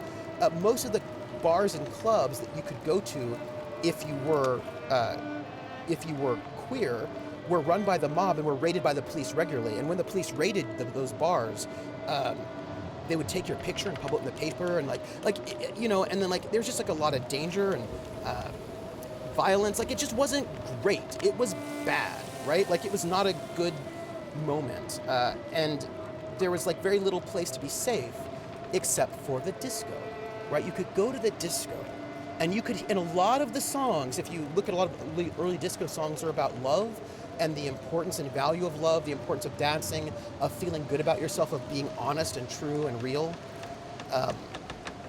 Yeah, I'm gonna save. There's this song "Got to Be Real" by Cheryl Lynn. Got to be real, or Sylvester. You make me feel mighty real, right? So this idea of sort of realness, being yourself, being accepted, being able to dance and feel your body dancing with somebody else. And let's go here. So the disco becomes, especially because remember a lot of disco is very influenced by gospel as well. So the disco becomes Somebody's watching me. Oh, I always feel that somebody's watching me, and I have no privacy. Whoa, I always feel that somebody's watching me. Tell me, is it just a dream? Ba-da-da-ba-bow. Thank you for that follow. Thank you so much. Yeah, working hard for the money, I will survive. I will survive is a classic version of these things, and it's important to know that what disco was a safe space where it was okay to be who you were. Right, where you could dance. Because remember, I don't know if you may know this, but it was illegal for people of the same sex to dance with each other. You could be arrested for that, right? You could be arrested for dancing with somebody of the same sex if there was a police raid, right? So there was this space in the disco that was this safe space where it may be really awful outside in the world, but inside the disco, you could be who you were. You could be who you wanted to be. You could dance with who you wanted to be. You could just feel your body, feel the music. And it was one of these places of safety. And so a song like I Feel Love by Donna Summer, or so many of these songs, right, become these places. Actually the disco is quite political. It's just the politics are a little bit different. It's the politics of having a space where it's okay for you to be. Listen to songs, and a lot of disco songs are all about surviving. I Will Survive is a great example of that, right? Where life sucks for you and your heart was broken and people are awful to you, but that's okay, because you know what? you will survive, right? Like, and this is what disco was about, right? It wasn't just like, oh, we're disco. It was like really serious in many ways. It was a place for people to find community and family and safety in a music that made them feel good about themselves. And that's what disco was doing. So like disco is like awesome. It's great. It's like it did a particular kind of community work that was really important. And then there's this huge backlash that was kind of gross. And I mean, at the same time, D&D players were feeling the same about that game. Absolutely, Coldrake, yeah. It was ridiculed and made me silly to discredit it. Absolutely, Krellin. Yes, right? It was like, oh, it's just systems. Like, well, it's actually not silly. You know what I mean? Like, it isn't, right? It's actually not silly at all. It's just that it makes you feel uncomfortable, but that doesn't mean it's silly. And in the UK, there were some pretty overtly racist anti-disco comments as well by neo-Nazis. Young Britain, I think it was. So, like, there's a really interesting history there, and I would love to play that music for you, to play some of that stuff, some of the underground disco pieces, because some really cool underground disco stuff, and especially since disco is so important for hip-hop, since a lot of early hip-hop is based in disco, and a lot of the early hip-hop DJs learned their techniques from disco DJs. So, like, disco is really important for hip-hop, but if we don't, yeah. I just got to figure out a way that I can do a music history lecture. That's all. There's always backlash against people finding their genuine... That Night Angel, that's true. That's true. Especially when... I mean, I think that one of the things that ended up happening was that people... The thing about disco, right, is that... And you can see it because rock was the center, right? Like, rock was, like, the center, what everything was. And when disco rose, rock stopped being the center. People were like, oh, wait, let's look over here. And other people got to be represented and got to have space. And sometimes when people are not the center of attention, they feel like they're being oppressed. And then they backlash and get angry. And they sort of strike out. And they kill the thing that is taking... that doesn't let them be in the center. And that's kind of what happened, right, with disco, which is sad. I just saw a short for you, Trooper. Keep calm and respawn. Ooh, yes. Yes. Okay, so I'm going. It's time for me to go. Because we got to go, everybody. I want to thank everybody who was here for us today. And look, I'm going to talk to Prax because Prax is learning how to be a lawyer, and we're going to find out some way to get this happening. And look, I really believe, this is what I believe. I believe that what I'm doing is fair use and totally copacetic. I just know that they do automatic checks. And so when I get the automatic strikes, what I want to be able to do is say, here's a letter from my lawyer, or here's a letter, I have legal counsel. Here is what the Copyright Act says. Here's why this is fair use. And what I've been told is that basically when you come at them with a lawyer, they tend to drop it. If you don't come at them with a lawyer, they figure you don't know what you're talking about, and then they don't drop it. But if they see they see that you actually know your legal rights, they tend to drop it, and then you're fine. So I just want to make sure that I actually have really good language, and so for when the strikes come, so that I feel like I have a better chance of having them drop it. So because I do want to do it, that's all. Yes, so I'm going. Well, if you can figure out how to have this lecture, and I assume most of the people here would love to be, I mean, I want to do it because I want you all to be a part of it. That's important to me, right? Be a part of it. Please set precedent on Twitch for establishing bounds on the DSM. I hope so. I hope so, Unstable Deuce. I don't think it is fair use. It is fair use. Yes. It's literally, yeah, and it's in there. It's written there for, yes, absolutely. Okay, so tomorrow, 7 p.m. Eastern, on this channel will be City of Light and Shadow episode 3. Yeah, and then publish, yeah, and yes, absolutely, because I want streamers to know what's up. And then what else? Saturday at noon, I'll be streaming The Outer Worlds, because it's been a while, but we'll be doing it on Saturday. And then Sunday, 4 p.m. Eastern on Table Story, I will be streaming Faint Dawn, where I'm playing a necromancer, a person who's fine with dead bodies. And then at 8 p.m. Eastern, I'll be over at Prax's channel, Praxis Go the Smorphoria's channel, for Romance of the Blue Rose, where we're stuck in the past and we can see what we can do about it. And then if you want, come back around next Wednesday for The Witcher over on Praxis channel at probably 7:30, 7:45, 8 o'clock. And that's me, and I want to say thank you for being here. You can catch VODs of all of the stuff on the archive at YouTube at Trooper SJP. You can catch me on Twitter at AcademicFoxhole. We have a Patreon, which is Academic Foxhole, and that goes to help pay for our shows, our casts, the RPGs here, and also we have a Discord. You should join us if you like, and follow, subscribe, do all the business. And Hawkeye is Hawkeye is hosting Critical Role tonight, and then once Critical Role is back, I'll be hosting it back on my channel again. So, thank you all. You all are wonderful. I'm saying goodnight, Gracie, and I will see you all tomorrow or the day after. Ciao, everybody. Bye.